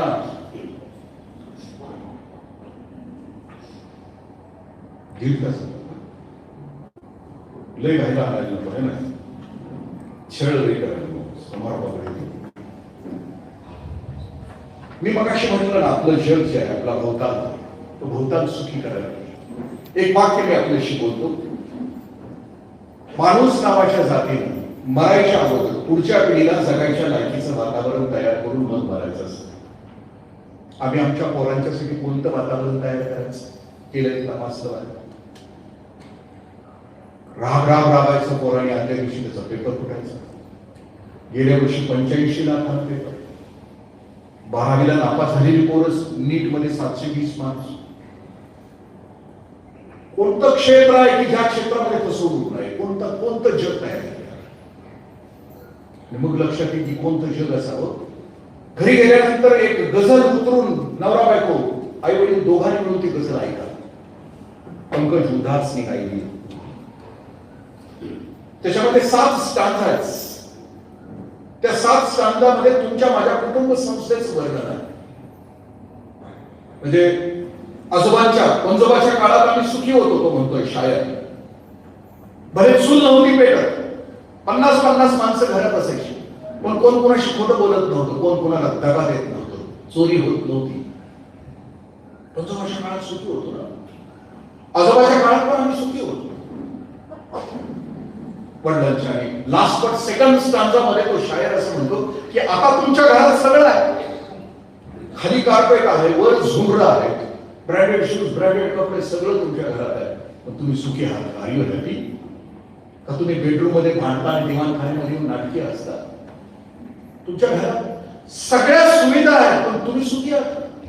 यशाची डेफिनेशन स्वामी विवेकानंदांनी खूप सुंदर केली. यश म्हणजे सत्ता, संपत्ती, पद, प्रतिष्ठा, मान नव्हे. यश म्हणजे तुम्ही आतून स्थिर आहात, स्टेबल आहात. माऊलींची ओळी, देह तरी वरीची मी कडी केली पण अंतरी पैसे. म्हणजे देह त्याच्या प्रारब्धाने काम करतोय पण तो आतून शांत आहे, प्रसन्न आहे. Are you happy, are you peaceful? तुम्ही आतून शांत आहात का? ते ज्ञान हृदय प्रतिष्ठे जिथे शांतीचा अंकुर कुठे मावतो. माणूस यशस्वी कधी झाला की तो आतमध्ये शांत आहे, प्रसन्न आहे, आनंदी आहे. तो असं म्हणतो की आम्ही आहे की तुम्ही तुमच्या आयुष्यामध्ये सुखी आहात असं. आणि मग लास्ट स्टांजा, शेवटचा पॅरेग्राफ सुरू होतो त्या कवीचा. त्याच्यामध्ये एक 1.5 मिनिटाचं संगीत आहे. तो कॅमेरामन हुशार आहे त्या सभागृहात. त्या संगीताच्या वेळेला एकदा तो पालकांच्या चेहऱ्यावर कॅमेरा मारतो आहे आणि पालकांच्या मांडीवर असलेल्या मुलांच्या चेहरा तो कॅमेरा मारतो. पंकज उदासनी पहिल्या सभागृहात गायलेला तो गझल आहे. ती जर तुम्हाला सापडली तर लक्षात येईल की ती गझलचा शेवटचा स्टांजा गात असताना पंकज उदासच्या डोळ्यातून अखंड अश्रूंच्या धारा आहे. त्यांनाही पटलंय की मीही पोरं शर्माला घातली पण पोरांच्या लायकीचं जग नाही तयार केलं, समाज नाही तयार केला. कारण शेवटच्या पॅरेग्राफ मध्ये ते उचलत आहेत ज्या वेळेला ते असं म्हणतायत की आने वाली नसं. ते असं म्हणतायत की हे येणाऱ्या पिढीनं बाप म्हणून आम्हाला एक असा समाज तयार करायचा होता की ज्या समाजात तुम्ही सुखी व्हा. जे दुःख आम्ही भोगलं, आमच्या पिढीनं भोगलं, ते दुःख तुमच्या वाट्याला येऊ नये असा एक समाज आम्हाला तयार करायचा होता. बळानं तुम्ही या रस्त्यावरून जाल ना तर रस्त्यावर आम्हाला प्रकाशाची बीज तयार करायची होती, पेरायची होती. तुमच्या डाव्या उजव्या बाजूला आम्हाला सौख्याची उद्यान तयार करायची होती. कुठलं जग आम्ही दुःखला दिलं? नरक. माझा मित्र आहे, आम्ही एकत्र आलो. तोही UPSC मधून पास झाला. आमची लग्न झाली. आम्ही 18 वर्षे गेट टुगेदरला एकत्र यायचो. त्याला 12च नव्हतं जन्माला घाल. आम्ही त्याला म्हणायचो रामे येणार का? घालना पोरग जन्माला, घालना पोरगी जन्माला. वंशाला दिवा ज्योती असू दे ना. त्यावेळेला माझा मित्र तेव्हा आम्ही त्याला 12 जन्माला घातलं. लग्नाला 35-40 वर्ष. त्यावेळेला राम्या असं म्हणायचं की इंग्रज शाळा नको हो, तुला मला जगता एवढा त्रास होतोय तर तुझी माझी पोरं ज्या वेळेला वयात येतील त्यावेळेला सोसतील त्याला घाव. हे बेईमानीचे, हे गद्दारीचे, हे हरामखोरीचे, हे हिंसेचे, हे गुन्ह्याचे घाव तुझ्या माझ्या पोराला सुचतील. किती घाव आहे तुमच्या माझ्या पोराच्या वाट्याला. पावला पावलाला फसवणूक, पावला पावलाला बेईमानी, पावला पावलाला वशिलेबाजी, पावला पावलाला भ्रष्टाचार. कोणतं जग आम्ही आमच्या पोराच्या साठी केलं? किती घाव. सुरेश भटांच्या भाषेमध्ये अजूनही हा खोल घाव नाही, अजूनही हा सुन्याला सराव नाही. किती घाव तुमच्या भाषा लेकरांची. मराठीतला एक प्रथित यश अभिनेता आहे, 14 वर्ष झाली देशाला. तो म्हणतो नाही घालणार पोरग जन्माला. काय ह्या नरकात ढकलू माझं पोरग की ज्या नरकामध्ये, की ज्या जगामध्ये प्रेम नाही, विश्वास नाही, जीवन संवेदना नाही. का पोरग जन्माला नाही? आम्ही आता आम्हाला दिली पोरं, आता आमच्या पोरांच्या वाट्याचा नरक आम्ही बाजूला करणार की नाही? ही फसवणूक, हा खोटेपणा, ही बेईमानी, गद्दारी संपवायची का नाही आपल्याला? पालकत्व त्यासाठी आम्हाला सगळ्यांना एकत्र यावं लागेल. एक चांगलं जग की ज्या जगामध्ये तुमची माझी पोरं पैशानं नव्हे, सत्तेनं नव्हे, संपत्तीनं नव्हे, पदानं नव्हे, प्रतिष्ठेनं नव्हे, ती पोरं प्रेमानं, संवेदनेनं सुखी असतील. माणूस नावाच्या जातीत जन्माला आली ना तर त्या जातीतली उच्चतम भावना जगणारी की तुमची माझी लेकरं असेल. बघा ना, त्या एका चित्रपटामध्ये यशवंत दत्त आणि मधु कांबीकरचं गाणं आहे. कुठल्या चित्रपटामध्ये? तुझ्या माझ्या संसाराला आणि काय हवं. आणि त्या गाण्याचा शेवटचा टप्पा आहे. यशवंत दत्तला काळजी आहे त्या पोराची. यशवंत दत्त त्या गाण्यामध्ये आपल्या बायकोला असं म्हणतोय, अजून यायचा बाळ जन्माला, सोशल वजन तुझ्या माझ्या पोराला सर होईल त्याला हे सगळं जगातले गाव. मधु कांबीकर मात्र आजच्या पालक शाळेत कशासाठी? मधु कांबीकर मात्र आशावादी आहे. तिला हवाय लेकरू, पण कशासाठी हवाय? तिला धिक्कार नाही केलेला. ती काय म्हणते आपल्या नवऱ्याला, यशवंत दत्तला, इवल यशा पद्धतीचा इवल असा जीव अवघ्या अंधाराचा घेईल तो.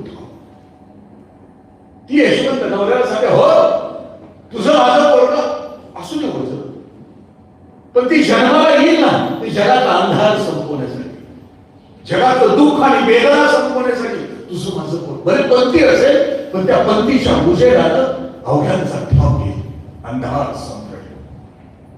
तुमची माझी पोरं संकुचित करायची, छोटी करायची, पॅकेज प्रेस्टीज प्रॉपर्टी म्हणजे अडकवायची, का विशाल मनाची करायची, का व्यापक करायची.